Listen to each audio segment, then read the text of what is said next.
Dobrý večer, vítajte na diskusii v rámci úvodného dňa festivalu Divadelná Nitra. Téma diskusie je nezávislá kultúra v ohrození. Skôr než začneme diskutovať, urobíme ešte taký hudobný vstup, je piatok večer, čiže chceli sme trochu tú debatu, aby nám niečo zaramcovalo. Videli ste predstavenie vy, ktorí ste v sále tu v Nitre. Vy, čo ste na streame, vy ste predstavenie nevideli, ale začneme krátkou tematickou hudobnou svúkou, ktorú sa postará Matej Tále, miestny pesničkár, ktorého ste možno zaregistrovali v rámci Potulnej galérie, kde hostoval na niekoľkých festivaloch, ako napríklad Atmosféra, vystúpil na nitrianskom festivale Flám, aj na festivale Fraj v Rimavskej Sobote. Tak týmto mu prenechávam pódium.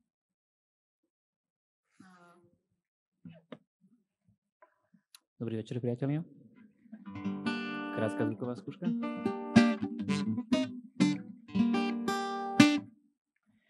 Tak ďakujem. Je mi veľkosťou, že tu môžem byť. Nitra je mesto, v ktorom som sa narodil a prvýkrát hrám v tomto divadle. A naozaj som teda poctený. A rád by som vám teda svoj prvý hudobný vstup by som ho rád uvedol takou rozprávkou krátkou. Kde bolo tam bolo? Bolo mesto, ktoré sa volalo Stará Tura. A v Starej Turej bolo kultúrne stredisko. Kultúrne centrum, ktoré sa volalo Tu. A toto kultúrne stredisko, keby som vám z neho spravil fotku znútra, z jeho interiéru, tak máte pocit, že som odfotil nejaký interiér Cvernovky. Bolo to fakt luxusné kultúrne stredisko nezriaďovanej kultúry nezávislej. A fakt som bol šťastný, keď som mal tú čest tam zahrať s kapelou, že práve Stará Tura má takéto krásne kultúrne stredisko. A vtedy som začal rozmýšľať nad tým, že ako vlastne vyzerá nezávislá a hlavne nezriaďovaná kultúra v regiónoch. Mám veľký taký môj entuziazmus osobný pre ľudí, ktorí pochádzajú z regiónov. Môj najobľúbenejší koncert, teda môj najobľúbenejší okres na svete je okres Poltár. Poznáte Poltár? Je to pri Rimavskej Sobote všakže. Je niekto z Poltára? No vidíte. A ja tak aj rozmýšľam, že akí majú ľudia, ktorí sa narodia v týchto regiónoch, v ktorých nich žijú, ktoré nie sú zrovna pozdĺžné jednotky, aké majú ekonomické možnosti, ale aj kultúrne. Že ako napríklad, povedzme si, ako často sa niekto z Rimavskej Soboty alebo zo Svidníka vyberie za divadlom, za kultúrou, ako ďaleko musí cestovať, a koľko ho to môže stáť a tak. A v Poltári sa odohráva aj príbeh mojej prvej ženskej hrdinky, ktorá sa volá Táňa. A Táňa rozmýšľa, každý podľa mňa, kto sa narodí v nejakom menšom meste, začne napríklad, keď vyštuduje strednú školu, rozmýšľať, že čo s tým jeho životom. Že či teda zostane v tom kraji, ktorý mu prirástol k srdcu, začne tam budovať nejakú komunitu, možno si otvorí nejaké vlastné kultúrne stredisko, alebo pôjde do Bratislavy, do zahraničia a podobne. A niekedy tento rozkol v duši môže byť veľmi bolestivý a ťažký. Tak poďme si porozprávať a spievať si o tom, ako túto schizmu v sebe vyriešila Táňa, ekonomická migrantka z okresu Poltár.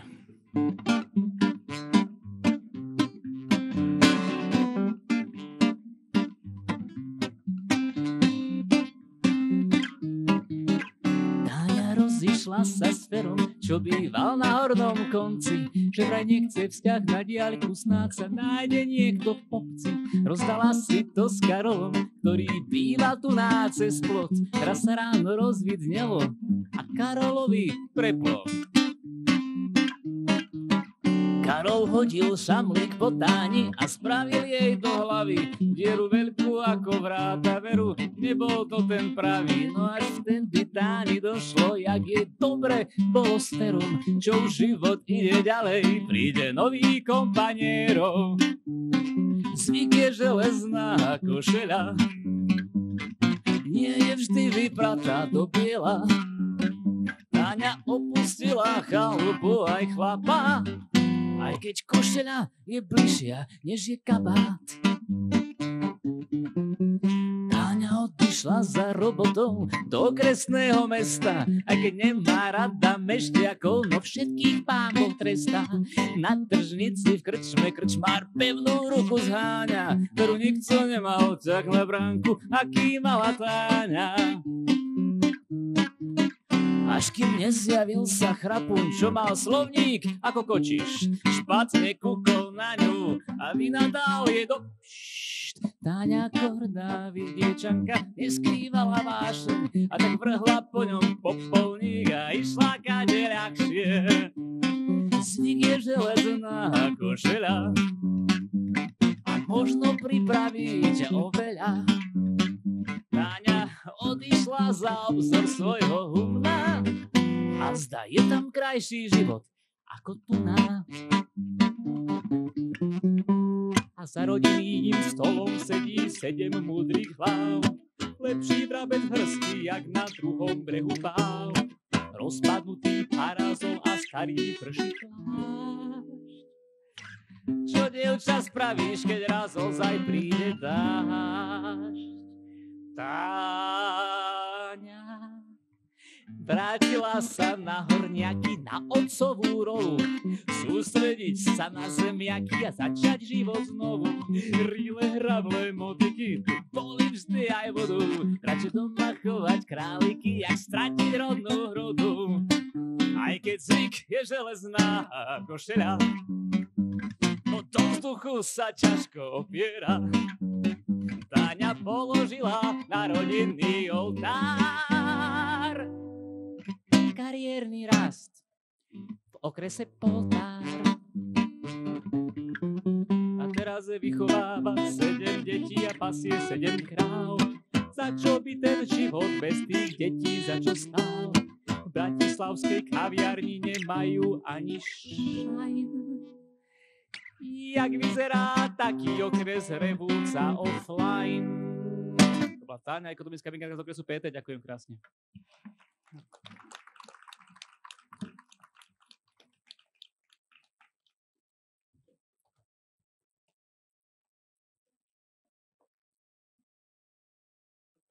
Tak máme za sebou úvodné hudobné číslo k dnešnej diskusii o nezávislej kultúre. Vítajte ešte raz všetci, ktorí ste si zapli stream. Teraz večer sme v Nitre na festivale Divadelná Nitra a budem diskutovať o nezávislej kultúre, o tom, či je v ohrození, či je ohrozená a o všetkých súvisiacich témach s týmto východiskovým názvom našej diskusie. Treba povedať, že v súčasťou festivalu býva diskusia obvykle na hlavnú festivalovú tému. Tento rok je taký trochu špecifický, čiže dostala diskusia názov svoj vlastný, čiastočne alarmujúci a v podstate všetko si povieme za chvíľu s mojimi hostiami, ktorými dnes večer sú riaditeľ Fondu na podporu umenia Robert Špoták. Dobrý večer. Vedľa neho uprostred medzi pánmi sedí poradkyňa pani ministerky, šéfka týmu poradcov a poradkyň Zuzana Ivašková. Dobrý večer. A na kraji Ľubo Burger, divadelník, hudobník a riaditeľ nezávislého centra A4 v Bratislave. Skoro som povedal A4 nultý priestor a som si uvedomil, že vlastne to je ešte taká prahistória a trošku sa budeme asi aj krútiť v tých nejakých historických možno veciach, ale primárne sa budeme rozprávať o súčasnosti a o tom, čo nás čaká teraz nielen ten budúci týždeň, ale tak ako keby celkovo, v akej situácii sa nachádzame. Čiže je tu východiskový bod aj taký, že vlastne Fond na podporu umenia po 8 rokoch má nového riaditeľa, ktorým sa stal Robert Špoták. Je to výhoda alebo skôr nevýhoda pre človeka, ktorý tam pracuje od začiatku, že sa prihlási do konkurzu a rozhodne sa, že teda on bude novým riaditeľom? Dobrý večer.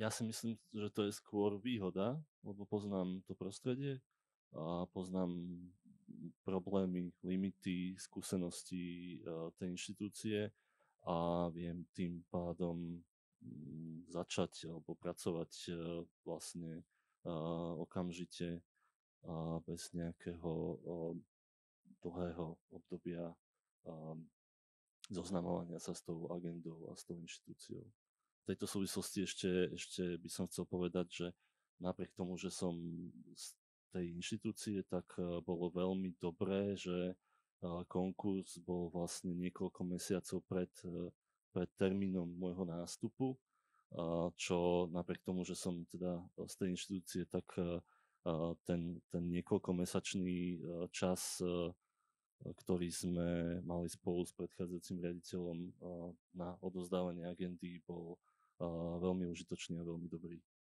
Pokiaľ by to bolo takto aj v iných inštitúciách, sa takto mohla odozdávať agenda počas nejakého dlhšieho obdobia, tak myslím si, že by to prospelo.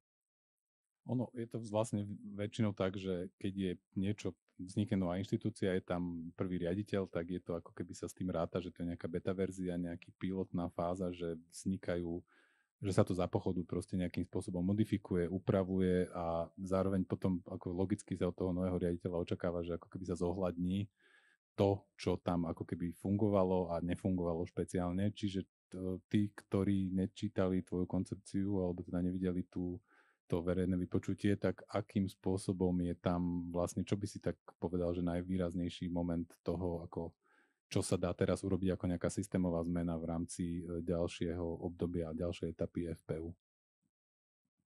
Ale neviem, či viem povedať jednu vec, ktorá ako bude nejaká zásadná. To si nemyslím ani, že by bola nejaká jedna vec, ktorú keď zmeníme alebo upravíme alebo neviem, zrušíme, tak že to vyrieši nejakú zásadnú situáciu. Možno ako keď sa natíska práve, keď sa bavíme o nejakých zásadných veciach, tak práve výška rozpočtu, čo je taká už ako v kultúrnej obci pomerne známa vec a asi aj teda prijímaná, že teda ten rozpočet, s ktorým Fond na podporu umenia pracuje, nie je dostatočný. Čiže toto možno, že ako po tých 8 rokoch, kedy vlastne systém Fondu na podporu umenia sa nejakým spôsobom zastabilizoval, nejakým spôsobom vyvinul, tak toto by som povedal, že by bol taký krok, ktorý by mal určite veľký význam. No, nechcel som hneď začať peniazmi, ale tak keď už to tu máme, tú tému, tak asi je to vlastne aj vec, ktorá myslím si, že by ste sa všetci zhodli na tom, že ten fond má ako keby poddimenzovaný rozpočet, alebo teda sumu peňazí, ktorou operuje a s ktorou tie žiadosti, priznal to napokon aj v rozhovore bývalý riaditeľ, že 8-násobok žiadostí, ako keby ten 8-násobok žiadostí, ktorým sa dá vyhovieť, samozrejme znamená, že je tam ako keby nejaký systémový problém, že nie je možné uspokojiť všetkých žiadateľov, inak to povedzme, a fond na podporu umenia ako taký hlavný pilier tej nezávislej, nezriaďovanej kultúry, budeme sa trošku hrať s tými mantinelmi, lebo sme na divadelnom festivale a možno práve pri tom divadle je tá hranica ako keby taká najsilnejšie viditeľná alebo vnímaná medzi tzv. Zriaďovanou a nezriaďovanou kultúrou. Čiže je to naozaj tak teda, že aj vy napríklad, Ľubo, ty ako dlhoročný aktér toho prostredia, ktorý ho pozná aj ako autor, aj ako riaditeľ, čiže z rôznych tých pozícií, že je to teda naozaj ako keby tá primárna vec, že kde treba začať, že rozprávať o tom, že 20 miliónov pre FPU je málo? Tak samozrejme, že fond už má za sebou nejaké to obdobie a teda nemôžeme hovoriť o začiatku, o pokračovaní a myslím, že je evidentne jasné, že keď si zoberieme, aká je inflácia od roku 2015 až po dnešok, takže 20 miliónov, s ktorými fond narába od roku 2015, je dnes iných 20 miliónov ako v roku 2015. To je prvá vec, ktorá je taká zásadná, čo sa týka rozpočtu. Druhá, činnosť fondu vygenerovala množstvo ďalších subjektov a presne ako zaznelo, že tých žiadostí, ja neviem, je 8-krát alebo koľko. To je vlastne pozitívny dôsledok fungovania fondu, že v tomto prostredí na Slovensku vygeneroval ďalších žiadateľov, ďalších tvorcov, ďalšie subjekty, ktoré žiadajú o tie finančné dotácie a tým pádom ten tlak je ďaleko väčší, ako bol v roku 2015, ale rozpočet sa nezmenil. Čiže je to evidentné aj z matematického pohľadu, že tých peňazí je ďaleko menej, ako bolo, keď fond začínal.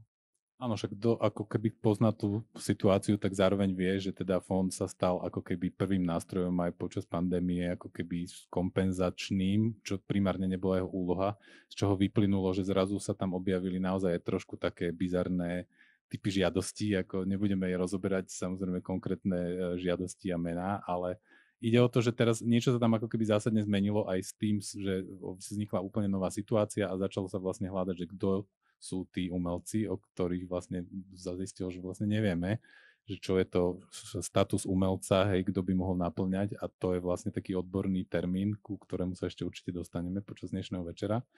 Ale teda narážame na to, že ten fond hospodári, alebo teda má k dispozícii tú obmedzenú rovnakú sumu a zároveň je tým hlavným a v podstate zatiaľ je to aj výhoda, aj nevýhoda zároveň, že ste limitovaní tým, čo môžete rozdeľovať a komu všetkému by ste mali rozdeľovať. A to by sme možno mohli trochu začať o tomto rozprávať, o tých detailoch, lebo to je vždy tak, že vlastne čo je tá suma, že či je to ako keby do akej miery môže urobiť štát, nejak navýšiť ten príspevok a do akej miery vy by ste si ho mali ako keby vylobovať alebo hľadať nejaké iné finančné možnosti. Čiže ty ako nový riaditeľ, napríklad ako je to teraz, že je tu úradnícka vláda.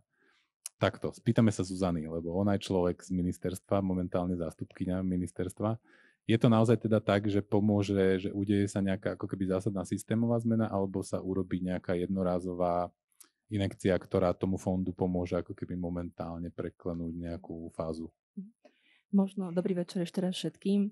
Možno k tej otázke, že chybou je, že keď v akomkoľvek zákone sa uvedie konkrétna suma, že sa nepracuje s nejakým vzorcom, ktorý by pracoval s tou situáciou, tak potom samozrejme vždy príde nejaký moment, ako je ten, ktorý už bol spomenutý, že po tých rokoch tá suma jednoducho infláciou už nevie plniť tú svoju rolu. Zároveň, ako už bolo povedané, ja teda nechcem opakovať svojich predrečníkov, tak ten fond predtým neexistoval. Čiže bol nejakým novým nástrojom, objavil sa, vzbudil nejakú pozornosť, záujem a samozrejme aj samotní tvorcovia tej štruktúry činnosti podpornej pracovali s tým, ako ju nastavovali, rozvíjali, pribudali nové oblasti, nové typy víziev, takže to všetko generuje počet tých žiadateľov.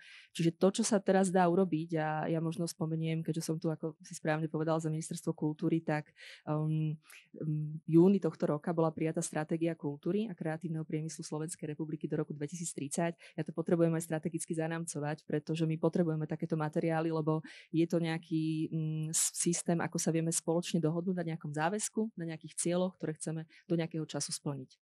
A v rámci tejto stratégie je celá jedna kapitola dôležitá, ktorá sa týka efektívneho financovania kultúry a vo svojej analytickej časti isté, že pomenúva problémy, ktoré sme tu začali teda naznačovať a má aj jasné riešenia. Hej? Čiže vo vzťahu k tomu financovaniu fondu je potrebné nastaviť tú zmluvu alebo teda ten zákon tak, aby bola dopredu garantovaná nejaké percento, ktoré vie získať z rozpočtu fond.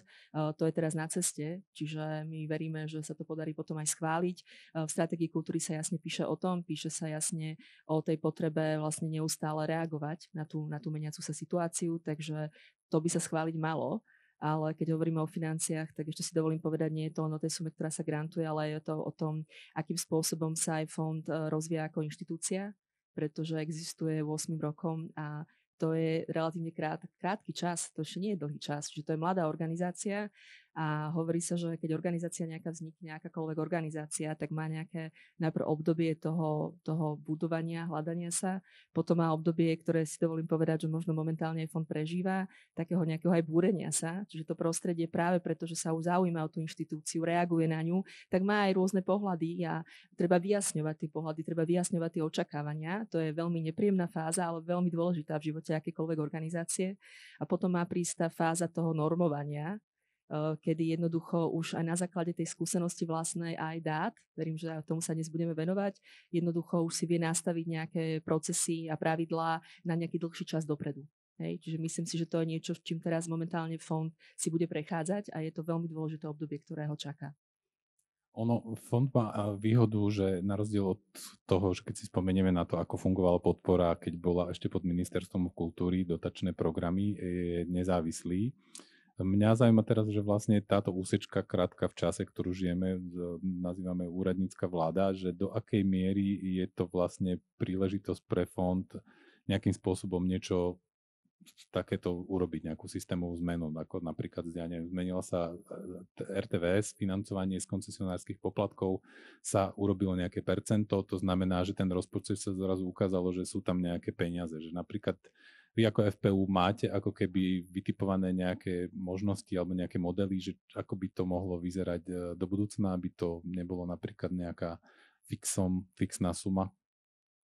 Áno, veď tie diskusie prebiehali s Ministerstvom kultúry, aj prebiehajú bez ohľadu na to, aká je vláda, lebo tá potreba existuje, čiže ja som pripravený samozrejme v tom pokračovať bez ohľadu na to, kto bude minister kultúry alebo kto bude vo vláde. Taká v zásade už zhoda je na tom, že by sme mali ísť cestou navyšovania o infláciu, teda zaviesť do toho nášho zákona inflačnú doložku, že teda príspevok do fondu sa bude valorizovať vzhľadom na infláciu, s tým, že idea je taká, že by sa tá inflácia dopočítala aj spätne až k roku 2016, čo by znamenalo vlastne skokový nárast rozpočtu fondu. To je vlastne niečo, čo je vlastne ako keby kompenzácia toho nárastu inflácie, ktorá nebola zohľadnená v tom predchádzajúcom období existencie fondu. Áno, viac peňazí, taká jednoduchá logika by znamenala viac spokojných samozrejme žiadateľov. To je taká akože veľmi samozrejme zjednodušená vec, ale keďže ty vlastne si už išiel do konkurzu vlastne s tým, že máš nejaké podnety aj nejaké tipy, ako rozvíjať, zároveň nadviazať na nejakú kontinuitu niečoho v rámci FPU a plus teda tie nové priority si stanoviť a zohľadniť vlastne to, čo sa udialo, tak bolo to vlastne stanovené v niekoľkých bodoch, len teraz chcem vedieť takú odpoveď na otázku, že čo vlastne napríklad, či to bolo ešte tým, že ten konkurs už prebehol ešte v minulom roku, že či to vlastne bolo ako keby viazané na tú situáciu, lebo sú tam také veci, ktoré vyzerajú, že sú naviazané na tú ako keby množinu, na tú sumu, ktorá bola vtedy, s ktorou sa ako keby rátalo, že potreba spoluprác, že ako keby hľadať tam, že v synergie si tam mal, že potrebujeme podporovať ako keby projekty skôr, ktoré budú prierezovo a išlo to ako keby k tomu, že máme veľa žiadostí, tak hľadajme nejaký spôsob, ako keby im vyhovieť viacerým. Čiže do akej míry sa zmenila napríklad tá koncepcia, ktorá bola vtedy súčasťou toho vypočutia pred dozornou radou? No, nebol to minulý rok, bol to tento rok v marci, ale teda v zásade sa ten plán alebo to, čo tie idei, ktoré som mal, sa nezmenili, ale menia sa konkrétne predstavy o tom, ako by to malo byť realizované, čo je podľa mňa úplne v poriadku. Bolo by podľa mňa skôr problém, keby za celé funkčné obdobie trebárs som nezmenil svoj prístup a stále išiel tým smerom, ako som to napísal kedysi v tom projekte. Čo sa týka toho rozpočtu, keď si spomínal to, že viac peňazí znamená viac spokojných žiadateľov, respektíve viac podporených projektov, nie je nutne, lebo ja nevidím to len v tom kontexte, že teraz máme vyšší počet žiadostí a vlastne tým pádom potrebujeme viac peňazí. Oni sú aj kvalitnejšie v niečom, len zároveň ja tam vidím práve to, že je skôr tendencia trieštiť tie aktivity, ako spájať. A práve zo skúseností z úspešných projektov, z ich realizácie, z ich sledovania vidím, že práve keď sa nejaká skupina ľudí alebo nejaká časť scény alebo nejakého sektora spojí, dohodne sa na nejakých základných bodoch alebo základných cieľoch, a teraz odkazujem znovu na to, čo hovorila Zuzka, na tie ciele z tej stratégie napríklad, tak to vedia dosiahnuť ľahšie, respektíve ide to lepšie. Ale tuto ja vidím trochu tendenciu v tom, že teda takú tendenciu, že každý ako keby chce mať vlastný festival, vlastné kultúrne centrum, vlastnú tvorbu, vlastné divadlo a podobne. A Teda podľa mňa nie je možné to stále, ako keby aby stále ten počet žiadostí, respektíve počet žiadateľov, počet aktivít rástol, lebo tie verejné zdroje budú vždy obmedzené, nech by sa aj hneď skokovo zvýšil rozpočet fondu na dvojnásobok. A nemyslím si, že je to dobrá tendencia, ale nie len kvôli peniazom, ale aj kvôli tomu, že vlastne ide o to, že pre koho to robíme. Hej? Že ide o to, že čím viac aktivít, tak tým ako keby sme potrebovali viac publika, len to publikum je obmedzené. Čiže aj v tomto vidím problém, ktorý fond bude musieť nejako systémovo riešiť do budúcnosti. A teda v nadväznosti na to, čo hovorila Zuzka, tak ja mám ambíciu teda spolu so spolupracovníkmi pripraviť stratégiu fondu na podporu umenia. Ja to skôr volám, že koncepcia činnosti alebo rozvoja a teda zahrňa to aj podpornú činnosť, ale aj vlastne smerovanie inštitúcie ako takej a vlastne v tomto dokumente jednak zhrnúť tie skúsenosti, nejako ich vyhodnotiť a za to dlhšie obdobie a zároveň si stanoviť nejaké ciele na základe dát, na základe skúseností a v komunikácii aj s ľuďmi z prostredia, ktoré bude následne ten fond nejakým spôsobom naplňať a tým pádom možno bude aj budú čitateľnejšie tie rozhodnutia a možno systematickejšie vďaka tomu. Uvidíme, Zuzana chcela zareagovať. Ja som chcela zareagovať na to rastúce množstvo žiadostí a to, že možno aktéri v kultúre, aktérky sú každý niečo robiť sám a tvoriť, že to je niečo, čo podľa mňa my nemôžeme to ako preniesť teraz na nich, že to je chyba, že tých žiadostí je viac. Nehovorím o tvorbe, ale áno. Skôr o iných aktivitách, na ktoré nutne potrebuješ publikum. Podľa mňa žiadateľov bude vždy veľa, budú vydaliezaví a budú hľadať možnosť, ako získať podporu. To, čo je presne dôležité a na to nadviažem, asi mi aj nahral, je, že proste fond musí veľmi dobre si nastaviť svoju činnosť strategickú, pretože čím viac otvorí tie možnosti nejasne, nepopísane, tak tým viac potom bude väčší dopyt. A potom oveľa ťažšie manažovať aj tie očakávania žiadateľov, pretože ako náhle ste raz máte ten status toho žiadateľa, podali ste si tú žiadosť, tak už ste v tom očakávaní a je vlastne veľmi ťažké pracovať potom s tým rozdielom medzi počtom žiadostí alebo žiadateľov a tým, čo vieme podporiť. Ono v podstate úlohou každého nejakého aktéra, ktorý má na starosti takýto finančný mechanizmus, a hovorím aj z vlastnej skúsenosti, lebo som zakladala a viedla nadáciu mesta Bratislavy, je, že vlastne vy máte v rukách tú zodpovednosť. To znamená, že podľa toho, aký objem finančných prostriedkov máte, a on je vždy veľmi malý. Akože vždy sa ukáže, že nestačí na to, aby pokryl aj tie všetky kvalitné žiadosti. Teraz nie je vôbec cieľom podporiť všetko, to myslím, že takto ani debata nestojí. Tak jednoducho vy ho potrebujete proste pracovať s ním. Potrebujete si stále vyhodnocovať dáta, potrebujete si analyzovať, kto vám do toho systému prichádza. Či je to niečo, čo ste vy podporili vlastne vašou ponukou, alebo je to niečo, čo prirodzene vzniká v tom prostredí aj vďaka nejakej minulej podpore a stále sledovať to prostredie a rozumieť mu. Preto my sme aj vlastne chceli a sme veľmi radi, že Fond na podporu umenia sa sám vyberá touto cestou, lebo myslím, že to už bolo niečo, čo sa priam ponúkalo a že to je tá ďalšia fáza, aby vznikla stratégia fondu. Pretože jednoducho to množstvo, tá skúsenosť a to množstvo dát, s ktorými dnes vie fond nejak naložiť, vyhodnotiť ich, zanalýzovať a potom hlavne otvoriť tú prípravu stratégie aktérom a aktérkam v kultúre, viesť s nimi debaty. Ja neviem ešte, akou metodikou to bude robiť, ale určite je dôležité, aby to bolo participatívne a jednoducho tak, ako ty si naznačil, že je dobré, keď aj ten dialog, keď sa vedie vtedy, keď sú nejaké zastupiteľské organizácie alebo sa spojí viacero aktérov a vedia jasne artikulovať svoje potreby a požiadavky. Myslím si, že aj tu platí, že aj fondy musí ísť v ústretí a musí vytvoriť veľmi jasný rámec, pravidelný, kontinuálny a vôbec nielen pri tvorbe stratégie, ale do budúcna už stále na to, aby sa mohli aktéri do nejakého typu komunikácie zapájať. To je strašne náročné, je to veľmi náročné na kapacity, takže podľa mňa to, čo je dôležité momentálne je, aby aj fond premyslel, akú štruktúru možno aj svoju vlastnú personálnu potrebuje, pretože okrem tých administrátorov, ľudí, ktorí majú na starosti celý ten proces starostlivosti o tých žiadateľov a o hodnotiacu komisiu, vyhodnocovanie, vyúčtovanie, proste je to verejnoprávna inštitúcia a si proste zaslúži mať aj komunikačné posilnenie. Hej? A ja teraz nechcem samozrejme vám tu vnúcovať, ako máte si postaviť organizačnú štruktúru, ale potrebujete kvalitnú komunikáciu, potrebujete možno ľudí, ktorí vedia robiť participáciu, alebo vám to nadizajnujú.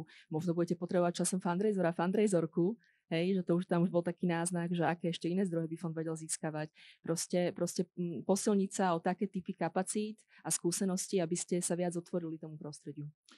Veď to je jasné, ako to je vec, ktorú my komunikujeme už dlho, že vlastne s tými kapacitami je problém a je to aj vidieť, veď zase odkážem na to, o čom sa teda debatuje dosť často, že ten problém s tou kontrolou vyúčtovaní a s tým vlastne meškaním s touto agendou je ale spôsobený tým, že tie kapacity nie sú dostatočné, čiže my reálne nemôžeme, bolo by to pekné mať človeka na to a bolo by to fajn, aj vieme akých ľudí by sme potrebovali a na akú agendu, len momentálne si ich nevieme dovoliť, skrátka z toho rozpočtu, ktorý máme. Čiže v tomto ohľade keby nevieme plnohodnotne fungovať. Teraz tá stratégia nie je nejaký môj výmysel, ale o tom sme debatovali už dávno. Vlastne v roku 2019 vlastne prišiel s tým predchádzajúci riaditeľ a už sme začali aj nejaké kroky k tomu robiť, len potom teda prišiel COVID a už to nebolo aktuálne, nebolo to možné vlastne robiť. A už potom končiaci riaditeľ už to nechcel načínať ten proces logicky, keďže už ho nevie garantovať jeho dotiahnutie a už vôbec nie jeho realizáciu. Čiže jemu už to neprišlo vhodné ako začínať s týmto, čo je v poriadku, ale tak treba to zase zdvihnúť ako keby zo zeme toto a robiť, lebo sami vieme a vieme to roky, že to potrebujeme, že máme dáta, s ktorými nepracujeme natoľko kvalitne ako by sme mohli, ako by bolo aj žiaduce, aby sme vedeli ich napríklad sprístupňovať tým odborným komisiám, hej, a aby oni mohli pracovať s kvalitnejšími informáciami a robili teda možno informovanejšie a tým pádom kvalitnejšie rozhodnutia vo výsledku. No, veď ono je to vždy, ako keby aj konkrétne príklady sú najlepšie, čiže tu sa vlastne smeruje moja otázka na Ľuba, že ako to je vlastne z toho pohľadu toho reálneho žiadateľa, ktorý pozná aj tie ako keby programové veci, že teda tá podpora, že ako sa to počúva napríklad s tou skúsenosťou predtým do toho roku 2015 a potom následne a že čo napríklad konkrétne ty by si mal ako konkrétne podnety, že čo by mohlo napríklad vyzerať inak. No, teraz v 3 vetách. Tak najskôr ešte jedna poznámka k tým 20 miliónov, ktoré dostáva fond. Ja si myslím, že v zákone je napísané, že to je minimálna suma. To znamená, že nikomu nebránilo požiadať a dať do rozpočtu a prelobovať cez Ministerstvo kultúry vyššiu sumu odvtedy, čiže nemusí to byť len inflácia. To je len taká poznámka k tej predošlej téme, aby to nezostalo tak vo vzduchu. A ja ešte možno, tak začnem trošku zoširoka, aby som sa dostal k tvojej otázke. Kedysi v roku 89 po nežnej revolúcii občianska iniciatíva Verejnosť proti násiliu sformulovali 12 bodov požiadaviek, medzi ktorými bola jedna požiadavka a tá znela asi takto. Žiadame odideologizovať školstvo a kultúru a oddeliť kultúru od štátu. A aj preto si myslím, že vznik Fondu na podporu umenia je takým tým z jedným z tých realizácií tejto požiadavky, aj keď inak treba povedať, že v kultúre sa toho veľa neudialo, okrem toho, že vznikli samosprávy a časť kultúrnych inštitúcií prešli zo štátu na samosprávy. To je jedna vec. A Fond na podporu umenia vznikol ako verejnoprávna inštitúcia. Vznikol ako verejná služba občanom a je samostatný, je oddelený od štátu. A preto je podľa mňa o to dôležitejšie, aby jeho transparentnosť a komunikácia s verejnosťou bola naozaj ako keby aj druhá dôležitá vec, alebo najdôležitejšia vec okrem prideľovania grantov. Myslím si, že Fond na podporu umenia má ešte túto funkciu a mimoriadne dôležitú, že ovplyvňuje celú kultúrnu scénu, vie určovať diskurs, vie samozrejme získavať spätnú väzbu a kultivovať prostredie. A keď sa vracame späť, čo sa zmenilo, ja som privítal Fond na podporu umenia a v začiatku som bol aj taký milo prekvapený. Navyše, keď ešte aj predošlý riaditeľ hovoril, že to sa bude zlepšovať. A potom som zrazu zistil, že sa to nezlepšuje, že administratívy pribúda. Tá, ktorá ubudla, nebola vďaka Fondu na podporu umenia, ale štátu, ktorý odbúral niektoré potvrdenia, ktoré sme museli predtým dodávať, ale digitalizáciou sa zrušili, takže táto administratíva odpadla, ale pribúdali ďalšie a ďalšie. Čo ma na tom najviac mrzí, že z začiatku Fond na podporu umenia aj komunikoval s prostredím, že naozaj som bol prekvapený, boli stretnutia,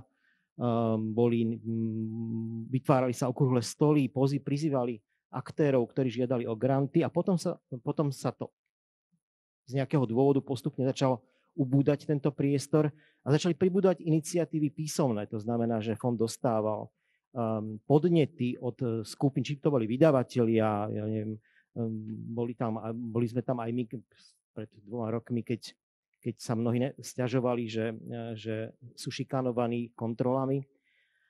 A odpoveď bola úplne iná, ako som očakával od verejnoprávnej inštitúcie, ktorá kultivuje prostredie. Tu vidím ako jeden z vážnych problémov fondu, ktorý, alebo aj šanca, je to aj veľká šanca vrátiť sa k tomu, aby aj túto úlohu, ktorú nikto asi iný nebude môcť vykonávať, aby sa k nej vrátil a aby to prostredie kultivoval, vnášal do ňoho aj nejaké kultúrno-politické témy a aby nezanedbal práve túto úlohu, ktorá je podľa mňa jedna z tých 2 dôležitých, okrem prideľovania grantov. Čiže vrátite sa k tomu? K čomu konkrétne? K tomu stretávaniu ako keby. Myslím si, že k tomu, že ovplyvňovať prostredie napríklad tým, že ich prizývate, že odpovedáte na ich podnety, na návrhy. Lebo ja si myslím, že aktívnych ľudí nie je až tak veľa, ktorí rozumejú problematike, ktorí majú skúsenosti, ja neviem, 30-40 ročné, že títo ľudia majú aj dobré nápady a tie podnety sú práve, že napríklad pre vznik stratégie mimoriadne dôležité. Za posledné obdobie niekoľkých mesiacov som mal desiatky stretnutí s ľuďmi z prostredia. Či už to boli nejaké formalizované iniciatívy v zmysle nejakých združení zástupných, ako Združenie vydavateľov, asociácia ilustrátorov tam bola, alebo rôzne ad hoc iniciatívy na základe teda nejakého podnetu.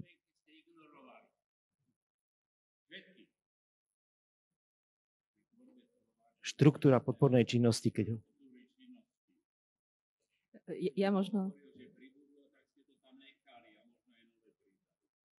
Ale zase v rámci tej štruktúry treba povedať, že tento rok sa objavili aj nejaké komentáre a nejaké vysvetlivky k tej štruktúre podpory, že čo sa napríklad zmenilo, to v minulosti nebolo. To zase treba povedať, že nejaké ako keby posuny tu sú, čiže nedá sa povedať, že všetko sa tam ako keby nepremietlo do toho.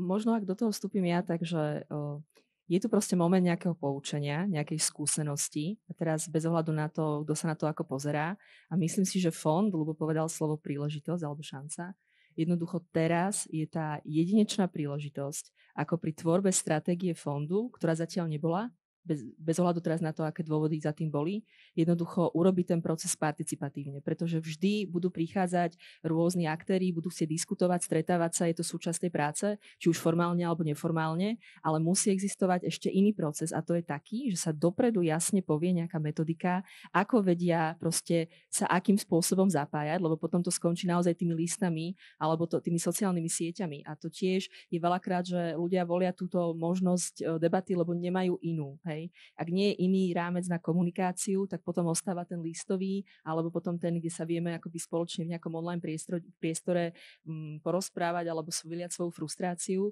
Ale ako som povedala, jednoducho To je tak náročný proces, ktorý chce tak kvalitných ľudí, ktorí to budú vedieť celé facilitovať, ktorí budú vlastne pomáhať to vytvárať, ktorí budú vedieť zapracovávať, dávať spätnú väzbu. Neustále musí, okrem toho, že bude existovať taký proces, musí byť neustále spätná väzba, aby tí aktéri, ktorí povedia nejaké svoje požiadavky v nejakom dopredu nastavenom modeli, ktorý bude permanentný. Znie to ako science fiction, ale vôbec to tak nie je. Jednoducho práve je to, ako tu zaznelo, je to asi rovnako dôležitá súčasť a v tomto období možno veľmi prioritná popri samotnej činnosti fondu a financovaní projektov. Čiže vytvoriť dobrú bázu na to, aby tá komunikácia mohla prebiehať priebežne. Super je, že ak to vznikne pri stratégii, je to aj moment dobrej evaluácie. Čiže robiť stratégiu akoby na zelenej lúke málo čo prinesie tak kvalitných tých výstupov, ako keď sa urobí už v nejakom, s prepáčením, brownfielde, hej, kde už sú nejaké skúsenosti a kde treba proste rozorať to pole a pozrieť sa na to. Čiže možno, aby sme, že áno, že je to príležitosť na nejakú je to šanca na to, urobiť to tentokrát inak, predvídateľne, transparentne, otvorene v tom, že bude nejaký stály proces. Ale myslím si, že je veľmi dôležité, aby ste mali aj vy na to vytvorené kapacity, aby ste takýto proces vedeli zvládnuť. Keď sme hovorili o tej sume presne, ktorá ide fondu na podporu umenia, je dôležité zvýšiť aj to percento, ktoré ide na administratívu fondu, lebo jednoducho to už dnes nestačí. Vidíme, že to nevie pokryť tie kapacity. Čiže myslím, že viacero vecí, ktoré tu pôsobia navonok ako veľká byrokracia, súvisia aj s tým, že nemáte kapacity nejaké veci vyhodnocovať sami, preto vlastne sa musíte spoliahnuť na veľmi prísne nastavenia tých pravidiel, aby ste niektoré veci proste vyhodnotili možno formálne aj viac. Ja ako úprimne neviem, že v čom narastla tá administratíva. To by som veľmi rád vedel, lebo fakt sme sa snažili za tie roky ju odbúrať čo najviac. Možno nedostatočne, ale tak narážame v niektorých prípadoch aj na nejaké legislatívne obmedzenia. Ale to, o čom ty hovoríš, je super predstava, len naozaj my ako máme malé kapacity na tú dennodennú agendu, ktorú musíme vykonávať. Čiže na takéto extenzívne, participatívne procesy, kontinuálny dialog v momentálnom stave to môžem povedať úplne otvorene, že na to kapacity jednoducho nemáme. Pri tej stratégii sa s tým budeme musieť nejako vyrovnať a popasovať a pripraviť ju čo najlepšie, ale na niečo takéto jednoducho nemáme kapacity. Čo ale neznamená, že ja nejako rezignujem na tie stretnutia, na tie diskusie. Vôbec nie, práve že to je to, čo je pre mňa dôležité. Že keď nikto iný s zamestnancom fondu na to nebude mať čas, tak ja musím mať na to čas a musím si ten čas nájsť a musíme to realizovať takto. Do akej miery by napríklad vám rozviazal ako fondu ruky nejaký typ otvorenia toho zákona, nejaká novela? Je tam niečo, ako keby, čo by to mohlo pomôcť vyriešiť, aby odbúrať, ja neviem, byrokratickejšie časti toho celého procesu, keď sa človek ako keby chce dostať k tej podpore? No, opäť opakujem, že neviem, v čom je tá prehnaná administratíva, v čom je to extrémne zaťaženie, ktoré sa zvyšuje. Teda Dobre, to už vôbec to môže povedať Ľubo, ako žiada konkrétnu skúsenosť. Čo sa týka, čo by nám ako pomohlo napríklad, tak určite paušálne výdavky, určite možnosť flexibilnejšie pracovať s odbornými komisiami, ale to sú také veci, ktoré skôr v jednotlivých oblastiach pomôžu, ale tak generálne neviem takto povedať. Hlavne neviem identifikovať tú prehnanú administratívu. Môžeme sa dostať ku konkrétnostiam, ale teda ako keby tie mantinely, že či to je tá otázka moja, že či teda je niečo ako novela toho zákona, ktorá by mohla ich rozviazať a nejakým spôsobom posunúť zase fond ďalej do nejakej novej etapy v inej podobe. Tam je viacero čiastkových vecí, nedá sa povedať o jednej, že toto by to vyriešilo. Ale ako v tomto kontexte sa javí to navýšenie kapacít ako kľúčové, čiže zvýšenie percenta, respektíve zvýšenie... Čiže ako keby od vás nevychádza iniciatíva k tomu, že poďme ešte sa rozprávať, že či by tá naša norma, tá hlavná, podľa ktorej vlastne fungujeme, že by sa musela nejak upravovať. Áno, vychádza, máme nejaké návrhy. tomto smere, ale sú to skôr také čiastkové veci a neviem, či úplne smerujú k tomu, aby sa nejako odbúrala administratíva, lebo tá administratíva je jednoducho spojená s tým, že sa predkladajú nejaké žiadosti o finančnú podporu, potom sa musia nejako vyhodnotiť a potom sa musia nejako zhodnotiť, teda evaluovať. Čiže čo by pomohlo veľmi, tak by pomohlo napríklad to, že by sme nemuseli detálne kontrolovať každé jedno vyúčtovanie.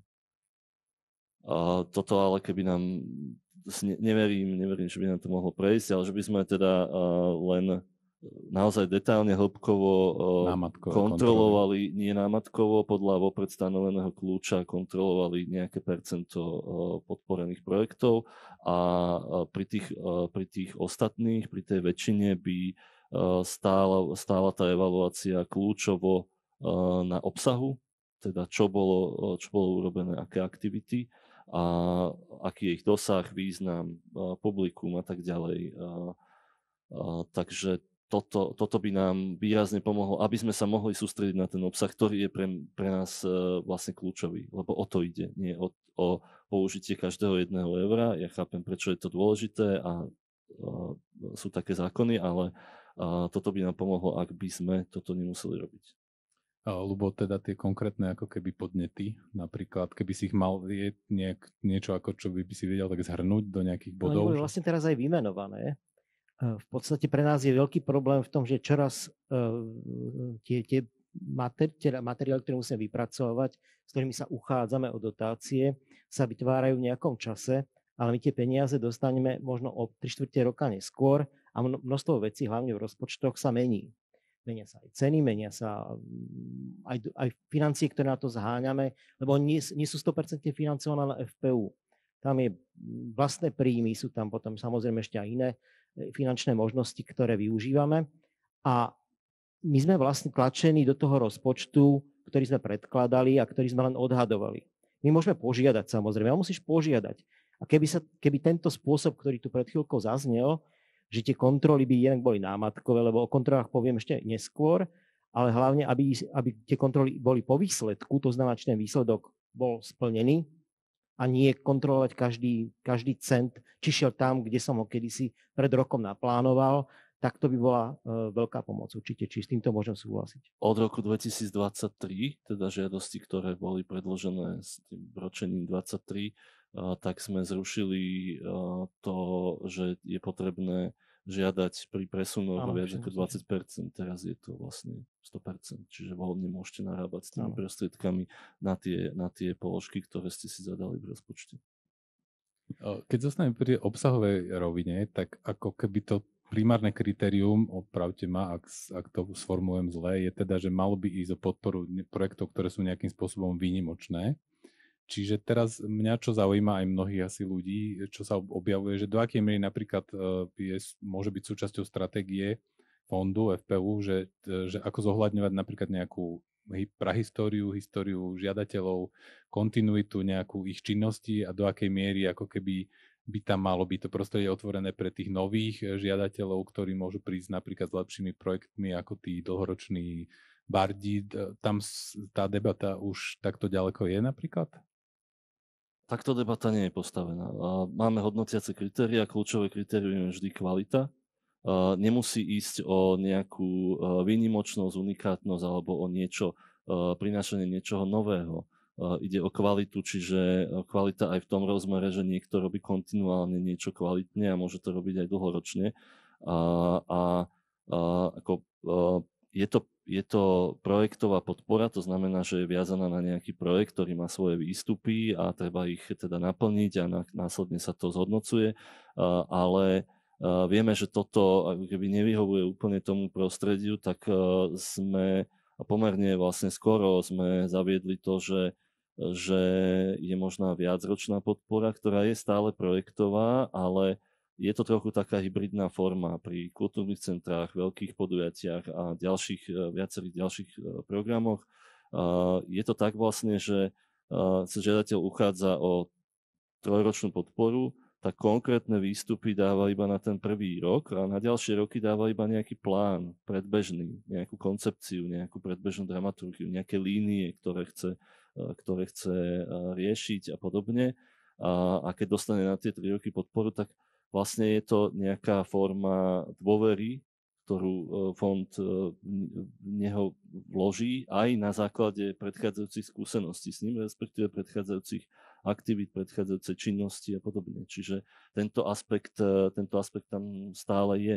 Aj rozhodne by som to nestával do nejakej opozície, že starí bardi a mladí draví, alebo... Ono takto, len ešte predtým, ako Zuzana zareaguje, len chcem dopovedať, že vlastne tie štipendia, napríklad keď sme pri divadle, tak tam sa to rozlišuje, že tam je také 2 druhy štipendií A a B, že kde ako keby je tá diferenciácia urobená, že tak tam sa to prečo vlastne vzniklo? To je skoro pri všetkých štipendiách vlastne na tvorbu, je to štipendium A a štipendium B, pričom to štipendium A je pre etablovaných tvorcov a štipendium B je pre buď začínajúcich, čiže napríklad tesne po škole, alebo takých, ktorí sa vracajú na scénu po nejakom dlhšom období nečinnosti. Typický príklad je materská. Hej. Je to odlišené kvôli tomu, že aby sa tieto 2 kategórie nemiešali v tom zmysle, že nie sú porovnateľné tie výstupy tých projektov. Čiže je to takto odstupňované. Tiež by to chcelo nejakú extenzívnu evaluáciu, že nakoľko je s tým dobrá skúsenosť a nakoľko nie. Je to aj finančne nejako odstupňované, ale teda v zásade ide o také v podstate prioritizovanie tých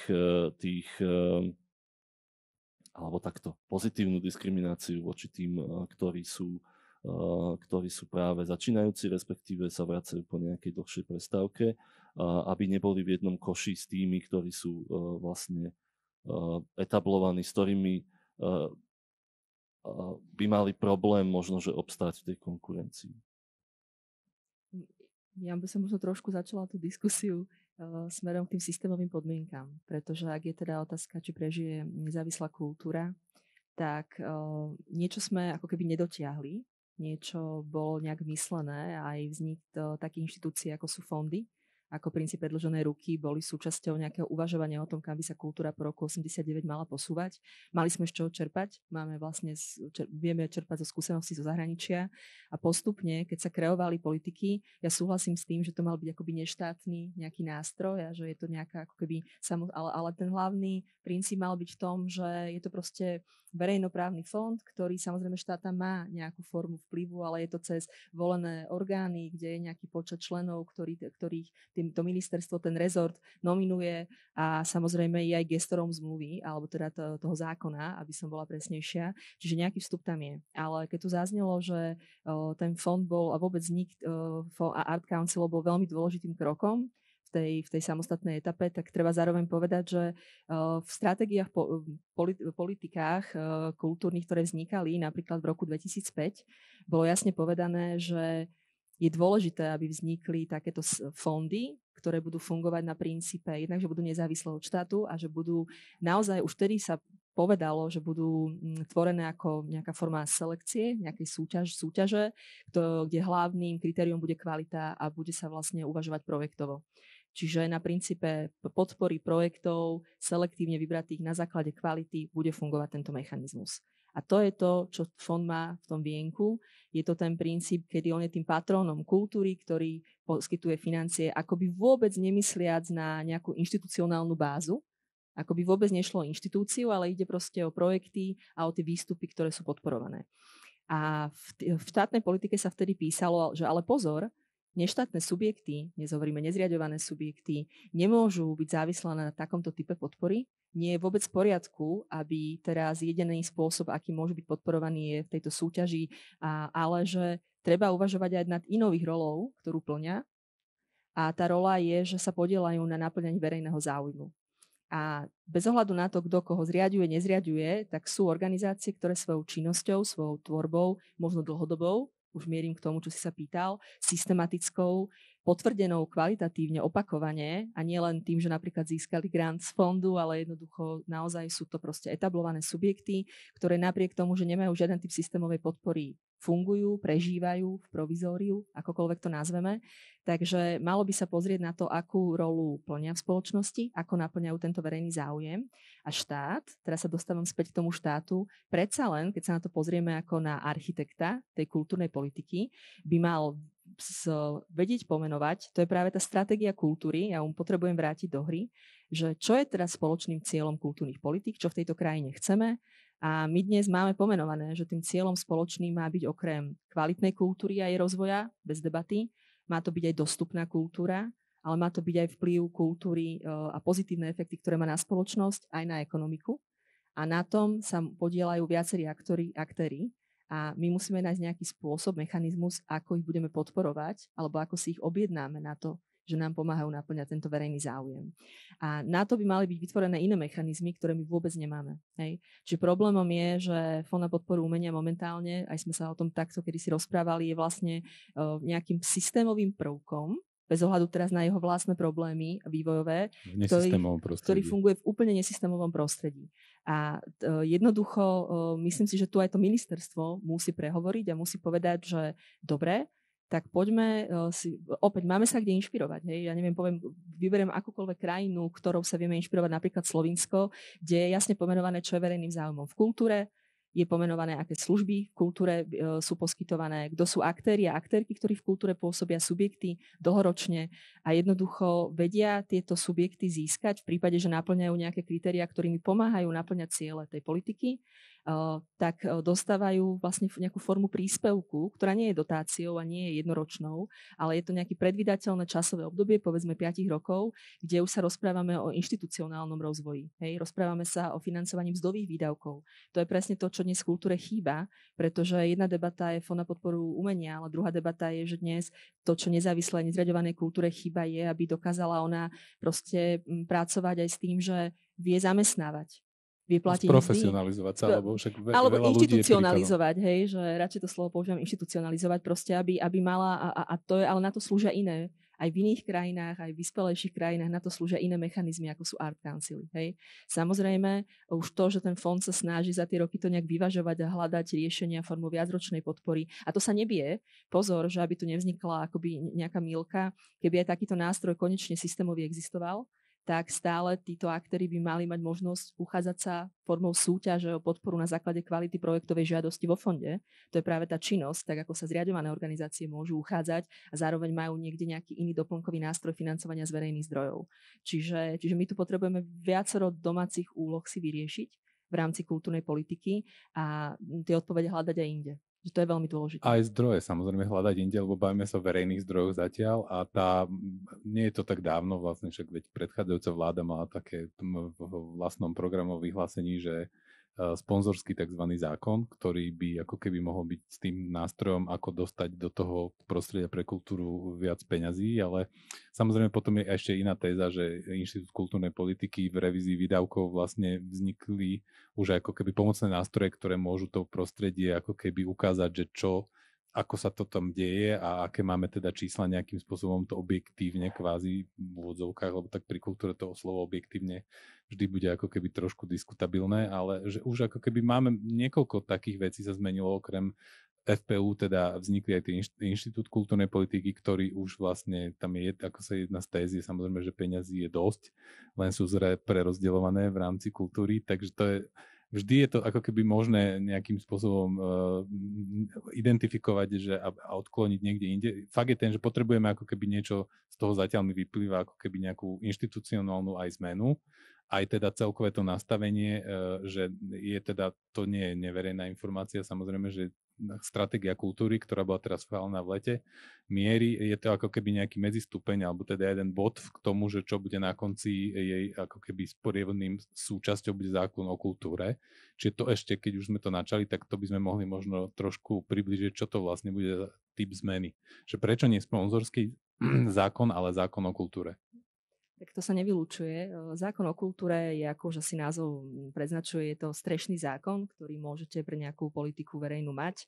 Obdobne napríklad u nás existuje zákon o športe, tiež vznikal dlho vo veľmi náročnom procese, ale čo by taký zákon mal priniesť, aby som bola konkrétna. V stratégii kultúry sa teda píše, že takýto zákon bude prijatý.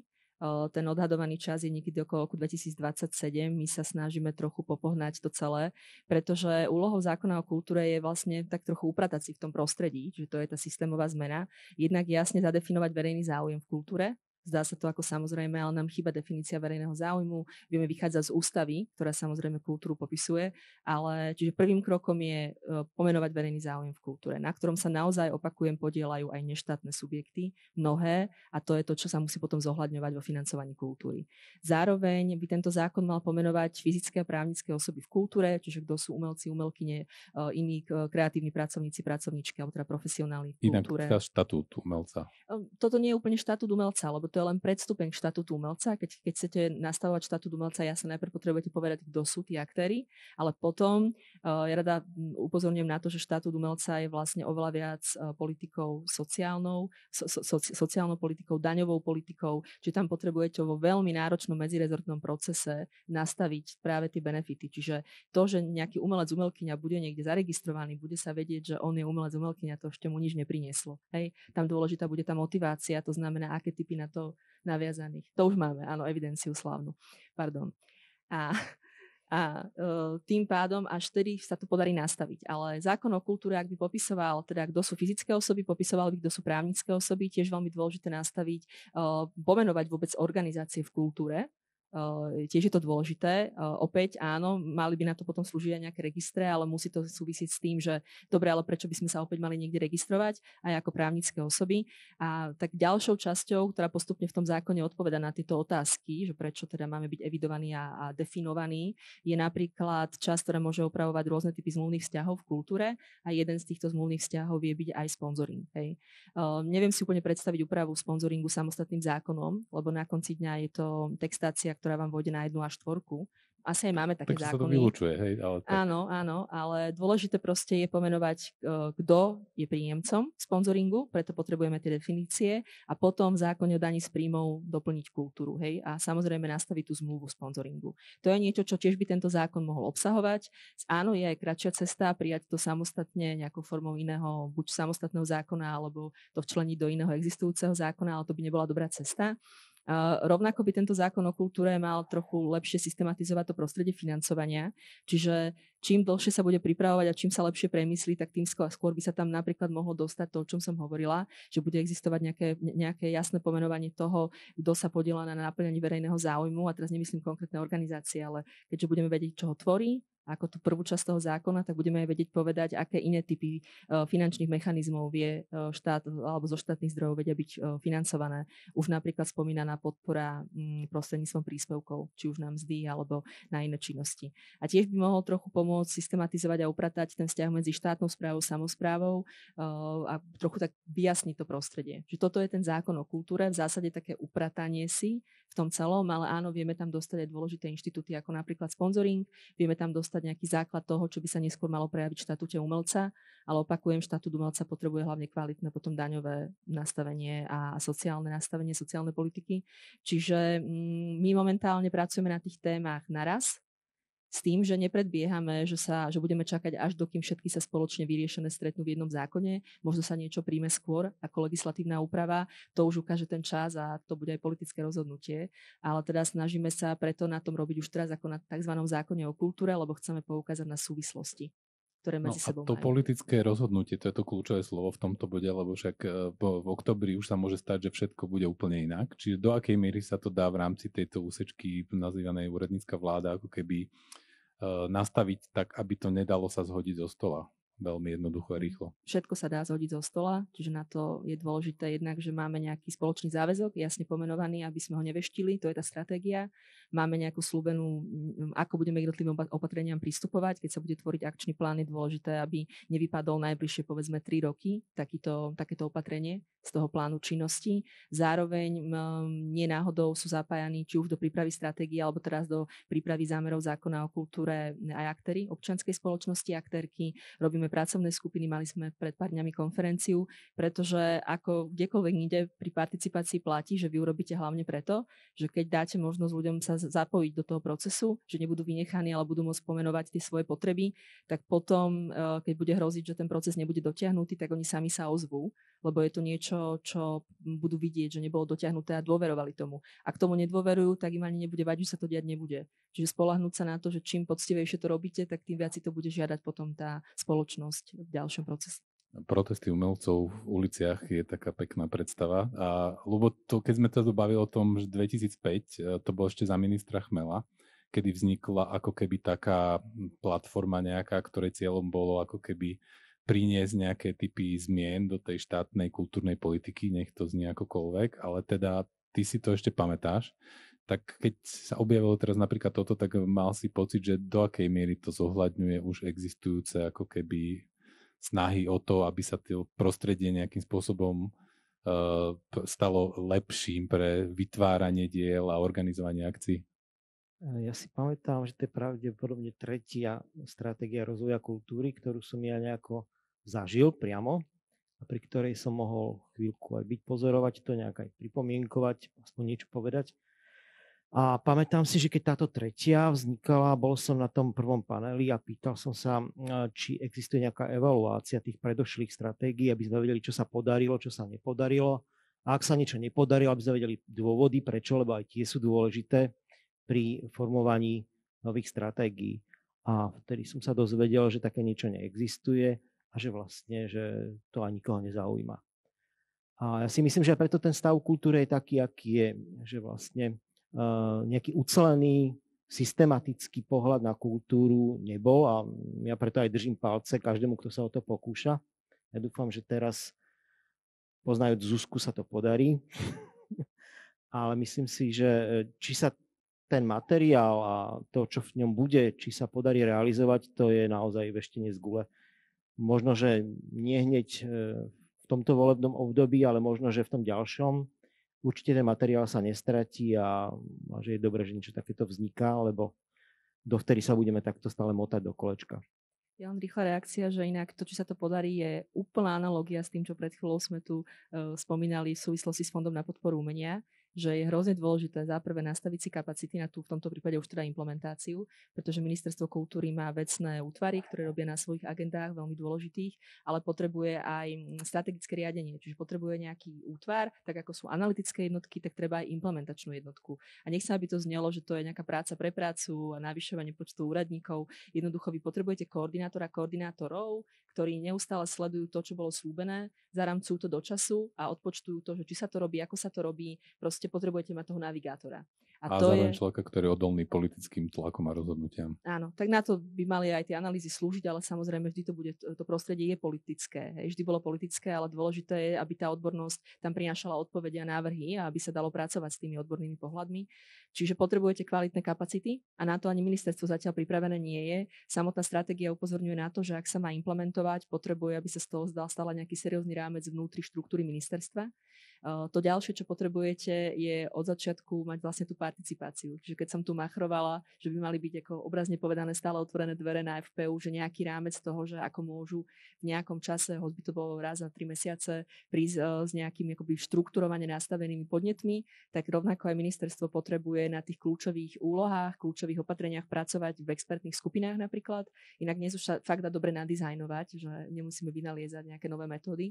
Čiže urobíte expertné pracovné skupiny, sú to stále skupiny, ale opäť ľudia právo môžu byť unavení z toho, že sa účastnili množstva pracovných skupín, ktoré nikam neviedli, alebo boli pri tvorbe niečo, čo sa potom nestalo. To znamená, že v čom to opäť urobiť inak, prizvukujem, že ako povedal Ľubo, treba sa poučiť z toho, čo sme spravili zle, tak v tomto prípade jednoducho pri akékoľvek pracovnej skupine, aj keď umožníte ľuďom sa zapojiť, aktérom a aktérkam v kultúre, tak sa netvárme, že oni majú na to kapacity. Častokrát nemajú, časové kapacity nemajú, robia svoju prácu a ešte pomedzi to niekde sa majú objaviť na nejakom Zoome a briskne navrhnúť vec, ktorá zmení celé prostredie kultúry a pohne systémovými zmenami, to tak proste nejde. To znamená, treba premyslieť, ako tie pracovné skupiny budú mať dopredu daný rámec, možno aj dopredu budú vedieť, kedy sa v roku stretávajú, presne k akým témam. Ľudia musia vedieť, že čo je tá ich rola v tom procese. Čiže nemôžu byť používaní ad hoc, ale potrebuje jasne tam byť rozdané to, že kto, prečo, akú tam plní rolu. Mali by byť za to aj financovaní. To treba povedať, že to proste musí byť platená práca. A to je nejaká ako keby takýmto mechanizmom sa môžeme pokúsiť o to naplniť tie opatrenia a postupne ich tvoriť. Hej? Čiže rovnako tie otázky, dilemy, že ako to urobiť lepšie, ako mať na to kapacity, ako tú participáciu robiť kvalitnejšie, že to je aj úloha pre ministerstvo. A ako v roku 2035 nerozprávať o tom, že v roku 2027 bola taká idea, že by sme mohli mať zákon o kultúre. No a Robert, ty si chcel zareagovať?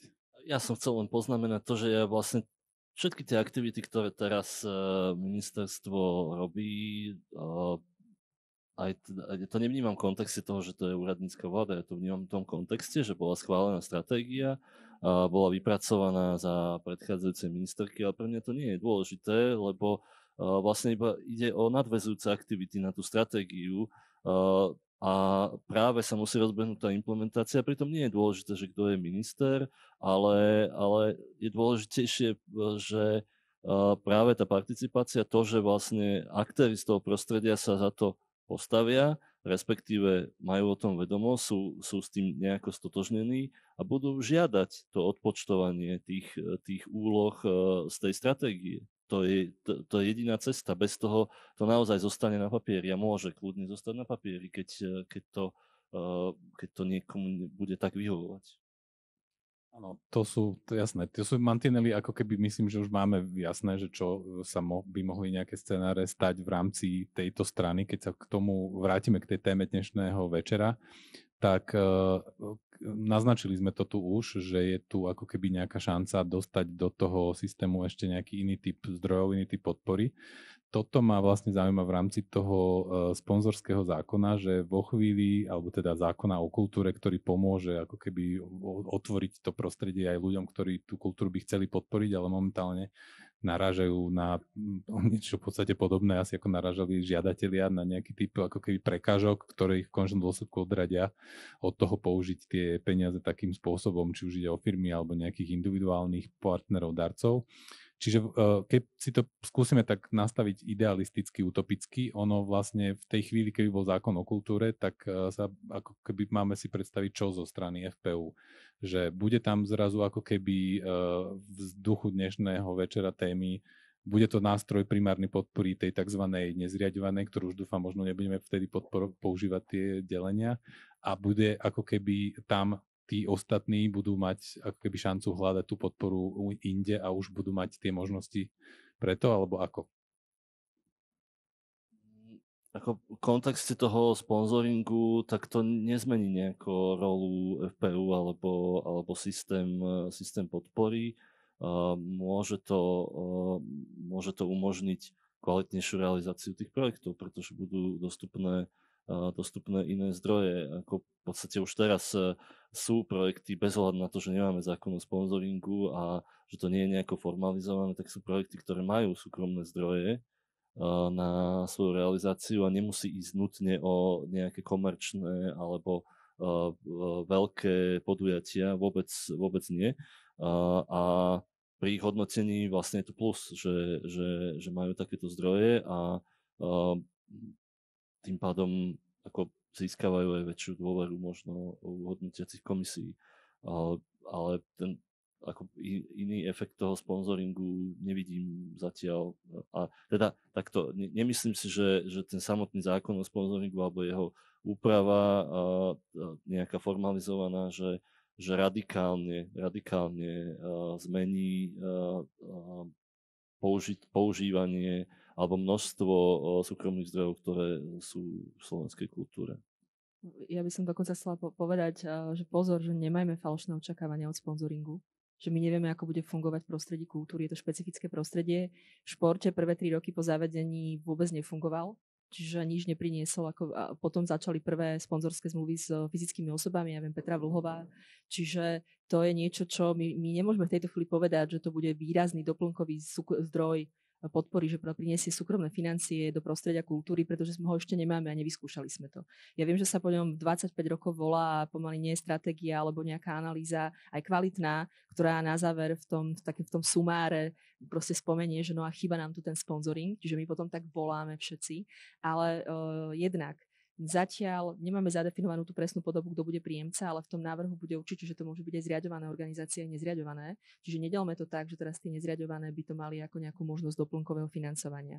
Ďalšia vec, my nevieme, ako sa budú chovať tie financie v prostredí, odkiaľ prídu a ku komu pôjdu. To znamená, tam sa kľudne môže stať, že z toho bude taký ten prvý benefit v tom prostredí mať nejaká veľká stabilná erbová organizácia a možno nejaké malinké komunitné organizácie v nejakej obci, kde miestny podnikateľ proste dá nejakú podporu tej organizácii. Čiže podľa mňa, že veľmi nepredvídateľné prostredie a čo by som práve, že bola nerada, je, keby naopak sa to zle interpretovalo, že pretože tu takáto možnosť vznikla, tak sa prosím, milí aktéri, vy nájdete si toho svojho sponzora a jednoducho my vám napríklad znížime podporu, ale budeme chcieť vyššie spolufinancovanie. Hej? Že to by bolo falošné. To takto nemôže fungovať, lebo bolo by to nepochopenie celej tej situácie. Ja som to zle možno naformuloval tú otázku, lebo ja som mieril k tomu, že či je ako keby naivné očakávať, že tá tzv. Zriaďovaná kultúra, tá bude skôr primárne tá, ktorá si bude môcť hľadať tú podporu s tým, že má ako keby ešte ty si to povedal, ten výraz pozitívna diskriminácia, čiže vlastne či to je to, že vlastne FPU sa stane primárne nástrojom pre tú tzv. Dnes nezriaďovanú a potom tí ostatní, ktorí tu majú inštitucionálnu podporu a iný typ podmienok, budú vlastne ako keby mať možnosť a budú odkazovaní v úvodzovkách skôr tým smerom. Ono, FPU vlastne je primárne pre nezriaďovanú, ale samozrejme, že tie zriaďované inštitúcie ktoré sú v pôsobnosti samospráv, môžu žiadať, lebo vieme, že jednoducho nie sú v takom stave, alebo nemajú takú situáciu, aj teda, myslím tým, aj tie inštitúcie, aj tí zriaďovatelia, že môžu v plnej miere financovať tie svoje inštitúcie, čo je to také bremeno, ktoré si so sebou nesieme, ale nemyslím si, že by sponzoring práve toto zmenil. Ja by som teda to vyššie spolufinancovanie privítal, mimochodom, lebo 5% spolufinancovanie nie je zdravé financovanie, ak sa nebavíme o nejakých naozaj ako napríklad vzdelávacích projektoch pre naozaj úzky okruh špecificky vymedzených prijímateľov, aktérov. Ak sa bavíme o verejných podujatiach alebo o teda projektoch s publikom, a teda, tak vlastne by som očakával tú vyššiu mieru spolufinancovania, ale dobre vieme, ako to je. Hej, zdravé to nie je rozhodnutie. To bola jedna z tých vecí, ktorá tak trochu podráždila to prostredie kultúrne, keď vlastne v rámci tej koncepcie sa tam objavilo to, že to 5% spolufinancovanie by nemalo byť pravidlom, ale skôr výnimkou. Je to tak? Myslím, že naše spolufinancovanie je vždy vyššie, takže neviem, až na úrovni nejakých 40%, takže ja som si to aj nevšimol, sa priznám. No ale teraz akože keď stále sa akože obraciam na teba ako toho človeka, ktorý teda to pozná z rôznych teda perspektív, aj predtým, keď to nebolo, ako neexistoval FPU, aj teraz vlastne tie prvé roky jeho existencie, teraz sme v roku 2023, čiže čo stále ťa tam chcem ako keby dotlačiť k tým konkrétnostiam, že nechcem to postaviť tak, že keby ty si bol riaditeľom FPU, že čo by si urobil, alebo ministrom kultúry, ale samozrejme ten typ z tých osobných skúseností stále neviem vlastne vydestilovať taký ten najzásadnejší podnet. Jeden tu zaznel, že je to nejaký typ paperworku, ako sa hovorí po anglicky, že príliš veľa vypisovania a dokladovania nejakých vecí napriek tomu všetkému, ale ešte niečo také konkrétne? Samozrejme, že takéto najdôležitejšie, ktoré mi teraz tak napadne na prvú, sú vlastne kontroly, ktoré sa dejú 6 rokov po uskutočnení projektu.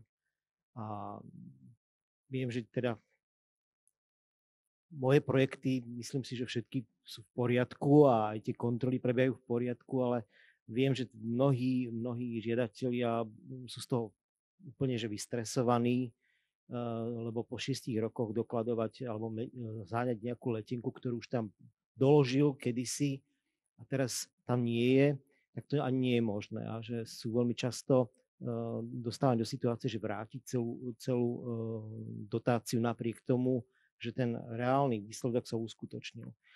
Ja si myslím, že to, že Fond na podporu umenia nemá dostatok financií na to, aby administratívne zabezpečoval kontroly, že nie je dôvod, aby to prenášal na žiadateľov. Že toto je proste niečo, čo ja považujem za manažerské nezvládnutie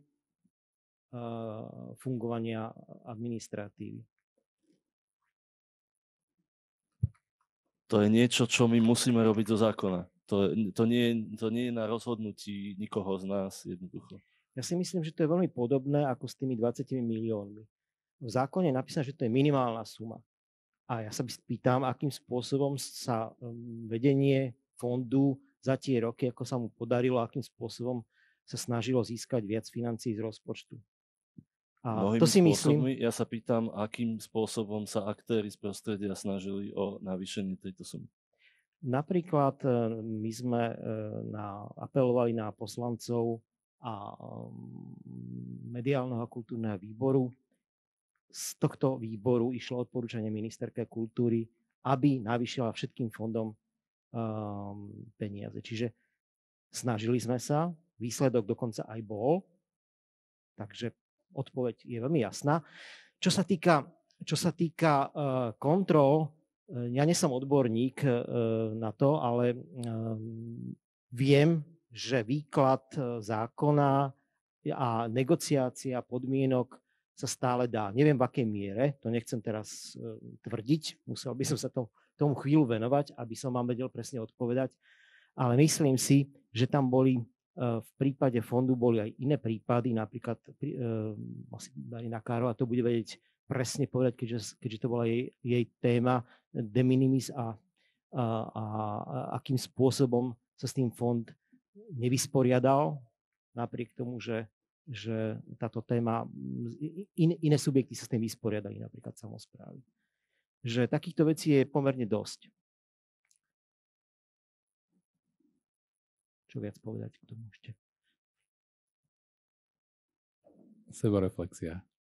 Čiže vy ako keby v rámci tohoto máte naozaj nejaké možnosti, akým spôsobom sa dá zjednodušiť ešte niečo viacej, len taká krátka odpoveď, že či je nejaká ako v rámci, či to môže do stratégie nejako premietnúť? V priebehu činnosti fondu a práve aj so skúsenosťami z tých vyúčtovaní sme uvoľňovali pravidlá, kde sa dalo. Naozaj teraz sú omnoho iné, ako boli v tom čase tých prvých rokov, ale kontrola tých prvých rokov musí prebehnúť podľa tých pravidiel, ktoré boli platné vtedy.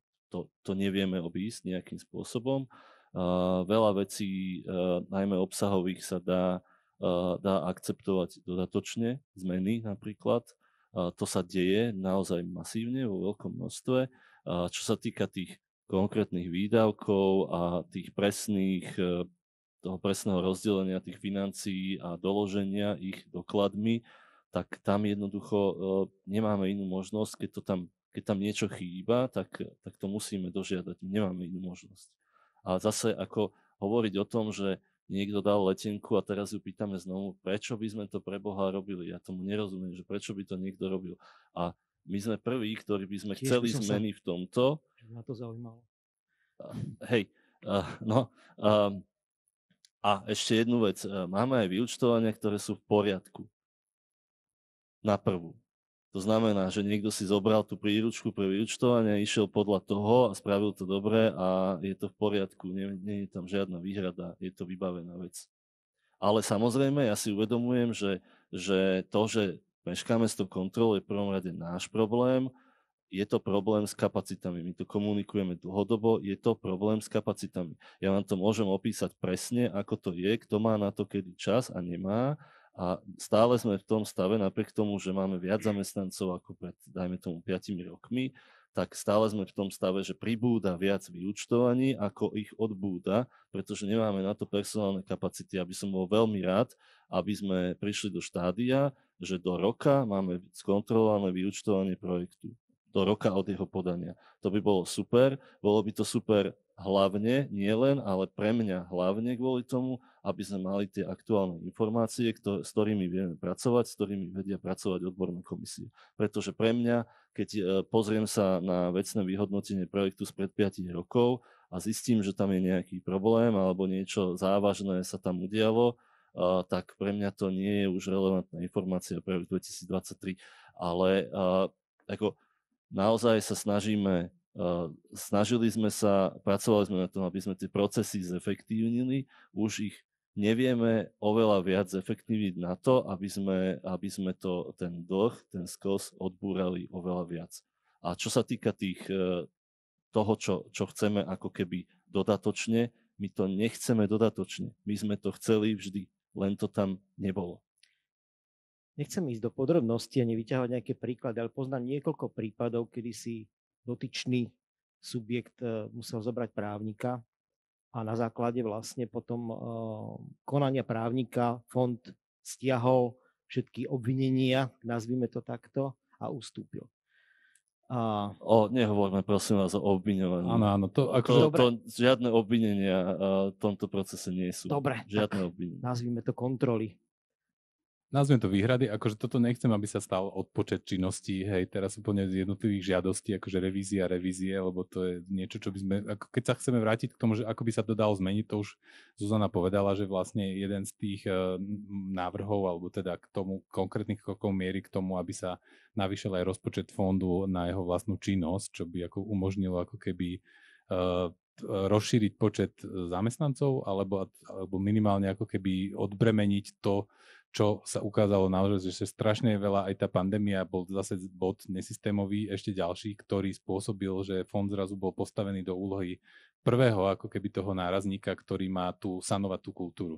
Čo bolo tiež trošku samozrejme absurdné, lebo po príkladoch z iných krajín sme videli, že dá sa to a má sa to robiť nejakým spôsobom aj inak, ako keby to, že zrazu oni museli zohľadňovať 50% kritérium, to sociálne a tak ďalej. Ale vráťme sa ešte na tú rovinu ako keby takú veľkú, že ktorá z vrchu ako nejakým spôsobom, čo sa môže zmeniť a akým spôsobom by sa mohlo zmeniť. Čo sú tie systémové veci zo strany napríklad ministerstva, to už sme ako keby o tom sa rozprávali, že sú tu nejaké ako keby medzikroky, ktoré mieria k tomu na zákonu o kultúre cez tú stratégiu, ktorá už vznikla práve tým zapojením aj tých ľudí a tá stratégia, to ešte neviem, či zaznelo, že vlastne aj akým spôsobom nadväzuje, to bola tá aj ľubová otázka, že na tú stratégiu z roku 2005 alebo tie predchádzajúce. No, je pravdou, ja som teda nebola pri tvorbe tej stratégie, som na ministerstve krátko, ale tak ako aktérka vtedy za mesto Bratislava som sa nejakým spôsobom zapájala do pripomienkovania, ale faktom je, že čo nemožno tej stratégii vytknúť je, že pozbierala všetko to, čo bolo pomenované v tých predchádzajúcich stratégiách a nenaplnené. Z tohoto hľadiska ponúka akoby tie možnosti. Samozrejme tá istá miera potom všeobecnosti musí byť dobre uchopená, keď sa budú realizovať konkrétne kroky. Takže myslím si, že toto je zachytené. Hej? Že to, čo tu bolo pomenované a nebolo to realizované v stratégii je. Ale to ešte samozrejme nič neznamená, pretože a nie je to len vec toho, aká bude politická situácia. Ja si myslím, že máme skúsenosť veľakrát so stratégiami, ktoré sú vytvorené v nejakom období a to vedenie sa za ne postaví a považuje ich za dôležité a povedzme, že áno, že aj tomu veríme, ale sa nenaplňajú a to je zase ten problém kapacít, že celkovo mám pocit teraz aj tá predchádzajúca výmena, že jednoducho asi bude veľmi dôležité, aby súčasťou tej stratégie fondu bola aj tá analýza tých možností vlastnej činnosti, čiže nejaká stratégia pre rozvoj činnosti a možno to nakoniec bude chcieť oveľa väčšie percento alebo o trochu väčšie percento na činnosť. Myslím si, že za to sa treba postaviť, pretože naozaj aj komunikácia, že ten fond musí mať tie odborné kapacity na to, aby zvládal všetky činnosti, ktoré sú od neho úplne právom očakávané. Úplne právom. A zdá sa, že tým jeho rozvojom a rastom to proste nabieha a narastá to a treba to mať kapacitne zabezpečené. Že toto je niečo, čo mám pocit, že sa stále vracia. Takže máme príležitosť možno v tom návrhu úpravy zákona to ešte prehodnotiť a dať tam, ako urobiť si normálne analýzu toho, že aké by mali byť tie činnosti. Jedna vec je dobiehať to z minulosti, ale druhá vec je proste do budúcna si nevytvárať takýto typ dlhu. Čiže myslím si, že to sa ukazuje ako veľmi dôležitá vec, lebo je také pekné porekadlo, že my na Slovensku robíme tak približne veci A myslím si, že ten fond si zaslúži, aby nebol robený približne v zmysle, ak za tú približnosť majú byť zodpovedné práve kapacity. Že OK, založili sme ho, lebo sme to chceli, je to super, veď sú aj krajiny, kde hovoria, vy sa máte ten fond na podporu umenia, ani v Českej republike ho nemajú, ale dávame akoby dostatočnú pozornosť a investície do toho, aby mohol fungovať ako plnohodnotná inštitúcia. Samozrejme, druhá vec je, aby to potom vedel aj dobre využiť a aby tento typ akoby nastavenia bral za svoj a rozvíjal ten dialog, aby sa možno nemuseli niektoré typy debát odohrávať na javisku. Takže myslím si, že to je veľmi dôležité. Ale všetko je to otázka kapacít. A tým myslím aj časové, aj finančné, aj ľudské. Jednoducho je to strašne podvyživené v tej kultúre. Čiže keď je tu aj debata o tom, že sú niektoré vyúčtovania robené zle, alebo je tam problém pri finančných kontrolách. Zákon o finančnej kontrole je veľmi všeobecný, ale o to prísnejšie sa potom nazerá na to z pohľadu kontrolórov. Ja sama som kontrolu zažila a nadácie mesta Bratislavy je to veľmi komplikovaný proces, kde navyše tí kontrolóri nemusia vôbec poznať nejaké zákutia toho, ako funguje kultúra a vedia práve, že je veľmi ľahko tam hľadať problémy, ktoré tam vôbec nie sú. Je to niečo, čo je nebezpečné pre nás všetkých. Tam sme na jednej palube, aj tí, ktorí poskytujú dotácie a aj tí, ktorí ich príjmajú, ale to, čo je dôležité, je jednoducho si to vyjasňovať v tom prostredí.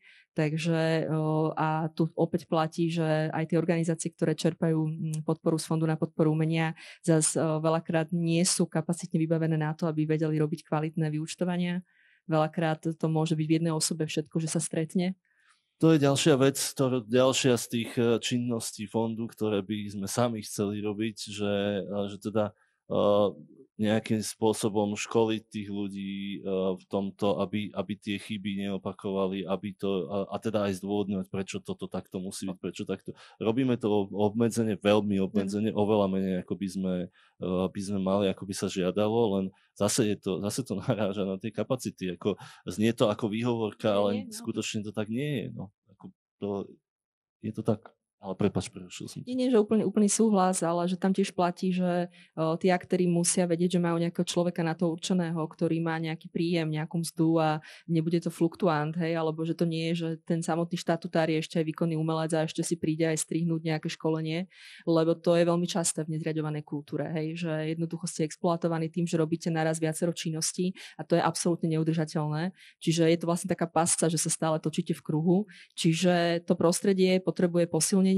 Obe strany potrebujú posilnenie a myslím si, že tam, kde bude záujem, lebo samozrejme je úplne v poriadku chcieť byť aj úplne nezávislý a nemať verejnú podporu, je to OK, ale tam, kde bude ten záujem o tú verejnú podporu, naozaj si myslím, že ten štát by mal verejne podporovať aj inou formou, ako len cez súťažný mechanizmus, kvalitné organizácie, inštitúcie, ktoré naplňajú verejný záujem a môžu byť napríklad aj z oblasti subjektov súkromného práva, čiže mimovládne organizácie.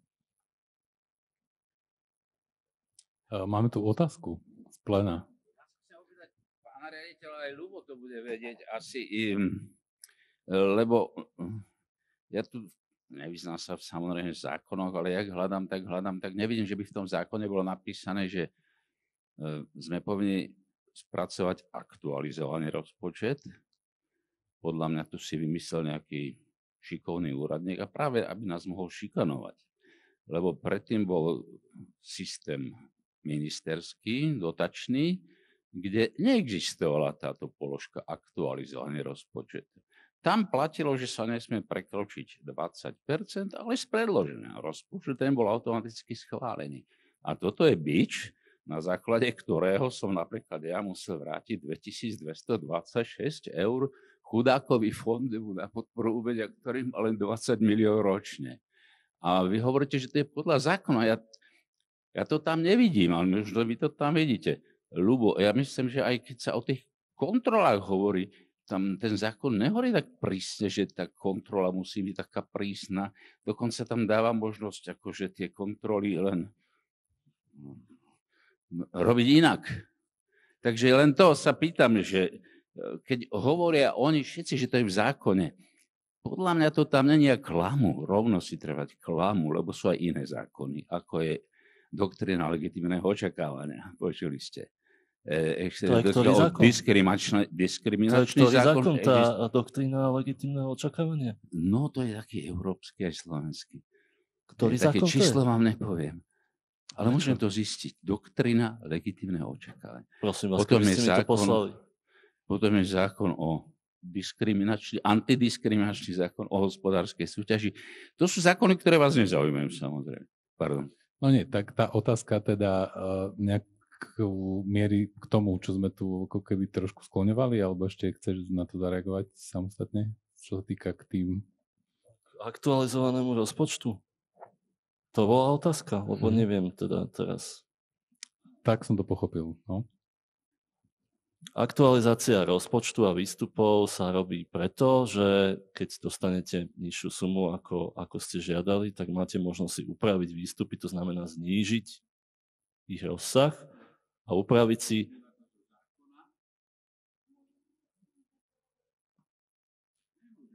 No, tak nie. Myslím, že som odpovedal dostatočne. Dobre.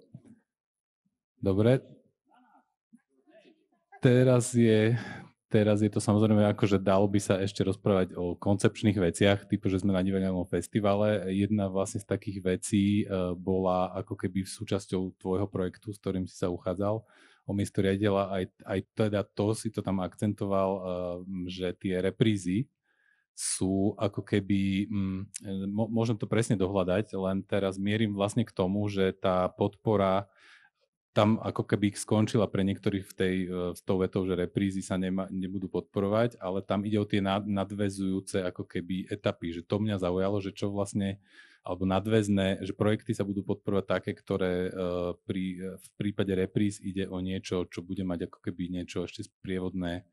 Áno, išlo o to, že ako keby znížiť alebo postupne možno znižovať podporu na reprízy, na štandardné reprízy, ale v prípade, že ak nejde o reprízy, ktoré sú spojené s nejakým špeciálnym akcentom na nejakú tému, diskusia a tak ďalej, špeciálne uvedenie niekde na festivale a tak podobne. Čiže išlo len o to, aby sa skôr smerovala podpora do novej tvorby, do možno systematickej podpory celoročnej na úkor tých štandardných repríz, kde vidím skôr priestor na to, aby vlastne sa reprizovalo to, o čo je reálny divácky záujem viac. Čiže to sa týka teda aj kníh, že reedície kníh. Áno, ale nie je to tak zase teraz ako to nejakú paniku vytvárať, že okamžite stopneme všetky financie pre reprízy alebo pre reedície. Nie, možno k tomu nakoniec ani nepristúpim, alebo tiež to treba nejako si vyhodnotiť, zanalizovať a možno sa aj rozprávať s tými partnermi z toho prostredia. Preto som hovoril aj o tom, že ja teraz nemám ten projekt ako Bibliu, ktorá sa nemôže zmeniť a je to ten zákon a presadím si to silou mojej vôle. Nie, vôbec tak nie je a kľudne sa môže stať, že o rok tie veci z toho projektu viaceré nebudú platiť, lebo medzičasom sme v diskusiách, z analýzy vyplynulo a tak ďalej, že to je v skutočnosti inak a tá potreba je iná a podobne. Čiže toto je len ako keby niečo, čo mne sa vzdá, že by mal byť to smerovanie. Ľubo? Aká je otázka? Otázka je taká, že či to napríklad ako keby z pohľadu tvorcu rozumný krok nastavenia podpory. Myslím, že to bola si spomínal vlastne, že môžu byť podporené reprízy inscenácií nie starších ako 3 roky. Ano. Ja som to vlastne kritizoval v čase, kedy to bolo prvýkrát zavedené a bolo to po pandémii a argumentoval som presne tým, že keď počas pandémie neboli možné reprízy žiadne a žiadne verejné produkcie, tak celkom logicky sa stane to, že inscenácia, ktorá bola premiérovaná pred pandémiou, už nemôže byť reprízovaná a vlastne ani nebola veľmi uvádzaná, keďže nebolo kedy. To bol ten hlavný dôvod, ale ja si myslím, že ten druhý dôvod, pre ktorý mal som k tomu výhrady, je, že tento krok nebol odkonzultovaný nejakým spôsobom. Aspoň teda ja som nezaznamenal, že by bola nejaká výzva, aby sme sa mohli, teda divadla, ktoré existujeme, aby sme sa mohli k tomu nejako vyjadriť, povedať nejaké svoje výhrady, prípadne skúsenosti, že to sa neudialo. A vrátim sa oblúkom späť, to je presne tá šanca, ktorú ten fond má a ja dúfam, že sa ich chytí a bude viac komunikovať, lebo je to aj pre nás dôležité. Ja uznávam, že pohľad fondu a administrátora programov je iný ako náš, celkom logicky. A je dobré, aby sme aj oni poznali náš a my ich pohľad, lebo len tak sa asi vieme niekam posunúť. Úplne súhlasím, čo sa týka tých repríz, to obmedzenie, áno, prišlo to v nesprávnom čase, áno, nebolo to komunikované, konzultované, to úplne súhlasím a úplne súhlasím, čo sa týka tej komunikácie, že by najmä závažné zmeny mali byť prediskutované, ale tiež je dôležité, akým spôsobom sa tá komunikácia vedie. A nie v prvých 2 minútach, keď vás niekto obviní rovno, že klamete. Teda vám nie obviní, oznámi vám, že klamete.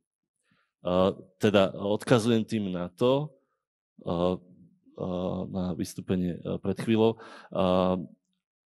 že často je tá komunikácia veľmi ťažká. Asi obidvomi smermi. No, ja len, pardon,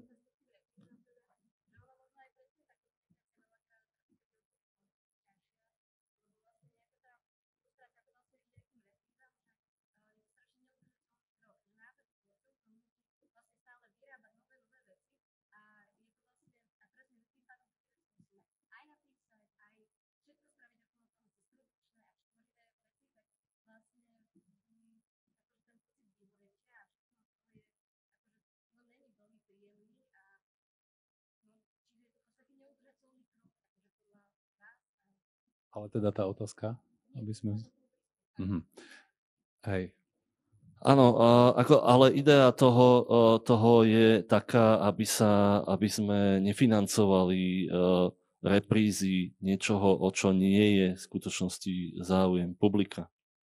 Čiže môžeme sa baviť o tom, že ako to nastaviť presne a že či dávať, nedávať, za aké časové obdobie brať reprízy alebo nebrať, ale toto reálne také skúsenosti boli, takže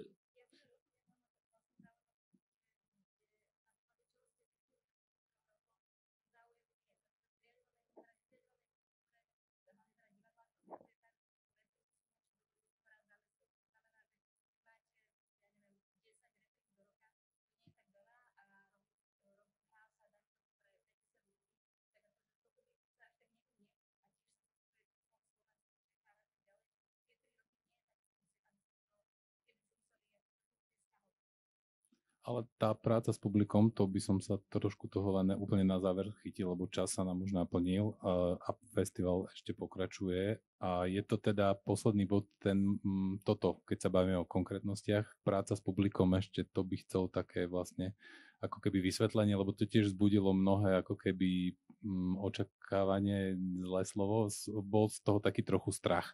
Že čo to znamená, že či to nie je ako keby tlak na to, aby to bolo veľa divákov na to chodilo, či toto ešte vlastne by si ako riaditeľ možno mohol zopakovať, že v čom vlastne spočíva tá požiadavka zo strany fondu, keď sa bavíme o tomto?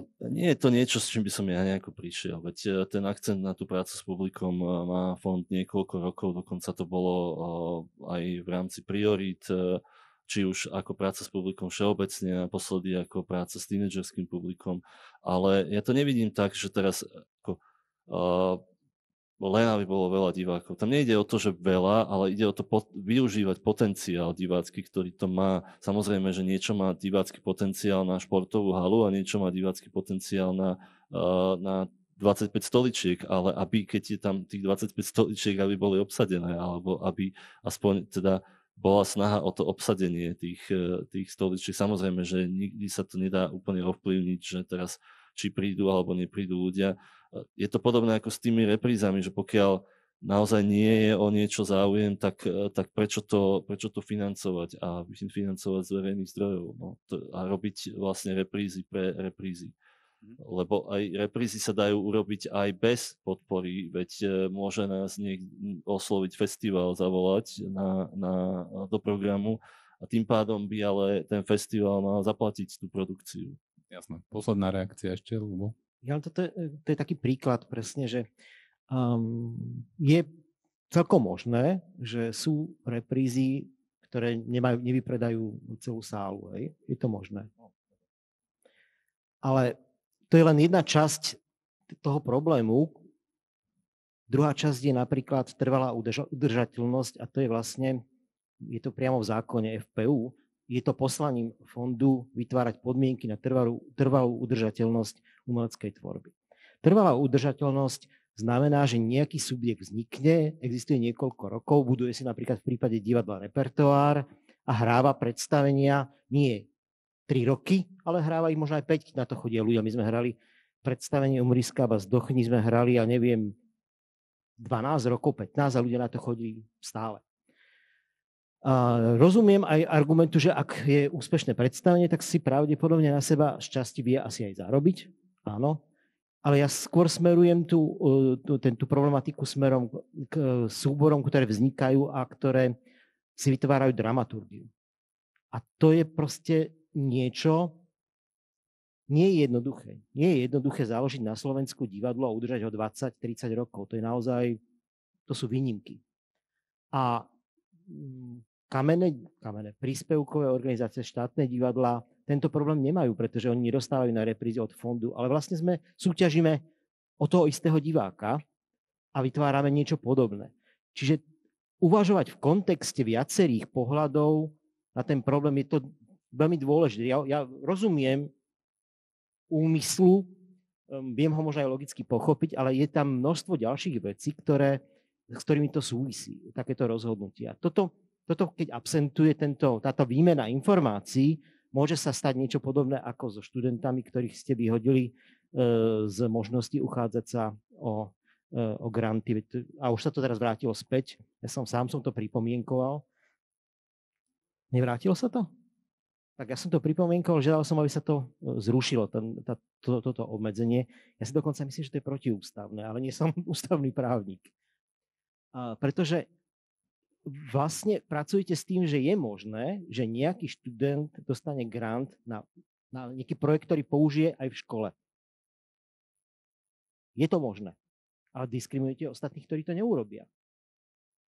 Ich vylúčite z možnosti, aby získali grant na projekt, ktorý vôbec v škole nepoužijú. Navyše tam sú aj doktoranti, niektorí majú aj 40-50 rokov, ktorí študujú, sú doktoranti a nemôžu si tým pádom žiadať na projekt. Takže ja to vidím ako problém, ktorý je nedobre oddiskutovaný, nie sú tam tie spätné väzby a potom sa môže udiať niečo takéto. No ešte posledná, ak teda má chuť reagovať a niečo ešte na túto tému dopovedať, konkrétnu, ale ak... Problematika študentov myslím, že bola diskutovaná široko. My sme to upravili tak, že vlastne môže si študent žiadať v prípade, že nie je študentom toho odporu, ktorom si žiada. To bolo najviac ako kritizované. To naozaj je niečo, čo bolo nezamýšľaným dôsledkom toho, takže toto sme upravili.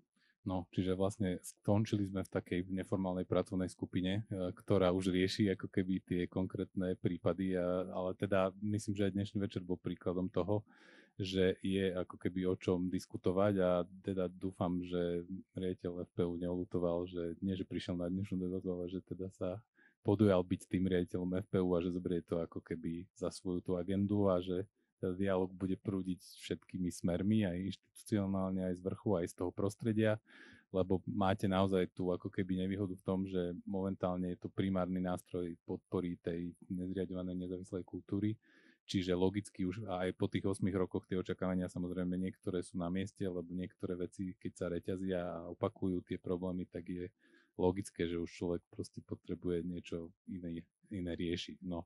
Čiže samozrejme ešte veľa rovín, ktoré by sme mohli dodiskutovať v rámci dnešného večera, ale už nám ten čas vypršal, čiže chcem sa poďakovať hosťom, že teda sme sa dali na to, že ste sa vydali na to. A ďakujem riaditeľovi FPU Robertovi Špotákovi. Šéfke tímu poradcov a poradky ministerky kultúry Zuzane Ivaškovej a Ľubovi Burgerovi, ktorý tu zastupoval teda to prostredie a tiež je príkladom toho, že ako sa dajú krásne kumulovať, chcel som povedať funkcie, ale rôzne teda úlohy, keďže si divadelník aj hudobník a okrem iného teda aj riaditeľ SOZA, to je tiež verejná informácia, takže ďakujeme. A začali sme pesničkou, chceli sme robiť taký prediel pesničkový, tak ešte urobíme aj soundtrack dnešného večera. Som zvedavý, čo Matej Tále ešte nám zahrá nakoniec aký príhodnú pieseň. Ďakujeme vám, že ste prišli aj, že ste nás pozerali na streame. My sa vás strašne už nechce trápiť ničím, tak iba by som chcel povedať, že veľmi sa teším na status umelca a hlavne na sociálnu politiku s ním spojenú. A keď bude treba spraviť nejakú demonštráciu pred ministerstvom kultúry, tak myslím, že nebude problém. A chcel by som teda iba tak skrátko urobiť takú malú krátku prípadovú štúdiu. Pamätáte si, že žili sme chvíľku v dobe, keď sme si mysleli, že ľudia sa správajú iracionálne, lebo majú málo informácií. A potom prišiel tento vek, keď sme zistili, že informácie nie úrekom, ale ľudia sa nesprávajú zásadne racionálnejšie, sú extrémne polarizovaní ohľadom prakticky všetkého. Korona, nekorona, očkovanie, tá strana, tamtá strana. Je toho strašne veľa, aby človek toho vyhodnocoval však. A teraz si predstavte, že nejakú takú malú sociálnu jednotku, takú, že tú najmenšiu, ako napríklad manželský pár. Teraz si predstavte, že muž napríklad je majster konšpirátor, všetky tieto veci, chemtrails, Putin, alobalové čiapky, takýto ten typ človeka, čo vie všetko. A jeho manželka je taký jeho protipol, kriticky zmýšľajúca a teda. A ako sa takíto ľudia môžu rozprávať? Tak na záver by som vám dal takú krátku prípadovú štúdiu. Porozprávame si, že či títo ľudia vôbec môžu spolu fungovať. Je to cover na jednu pieseň, ktorú veľmi skoro spoznať, či už v referéne alebo v slohe, tak ju nebudem ani predstavovať. Tak poďme na to.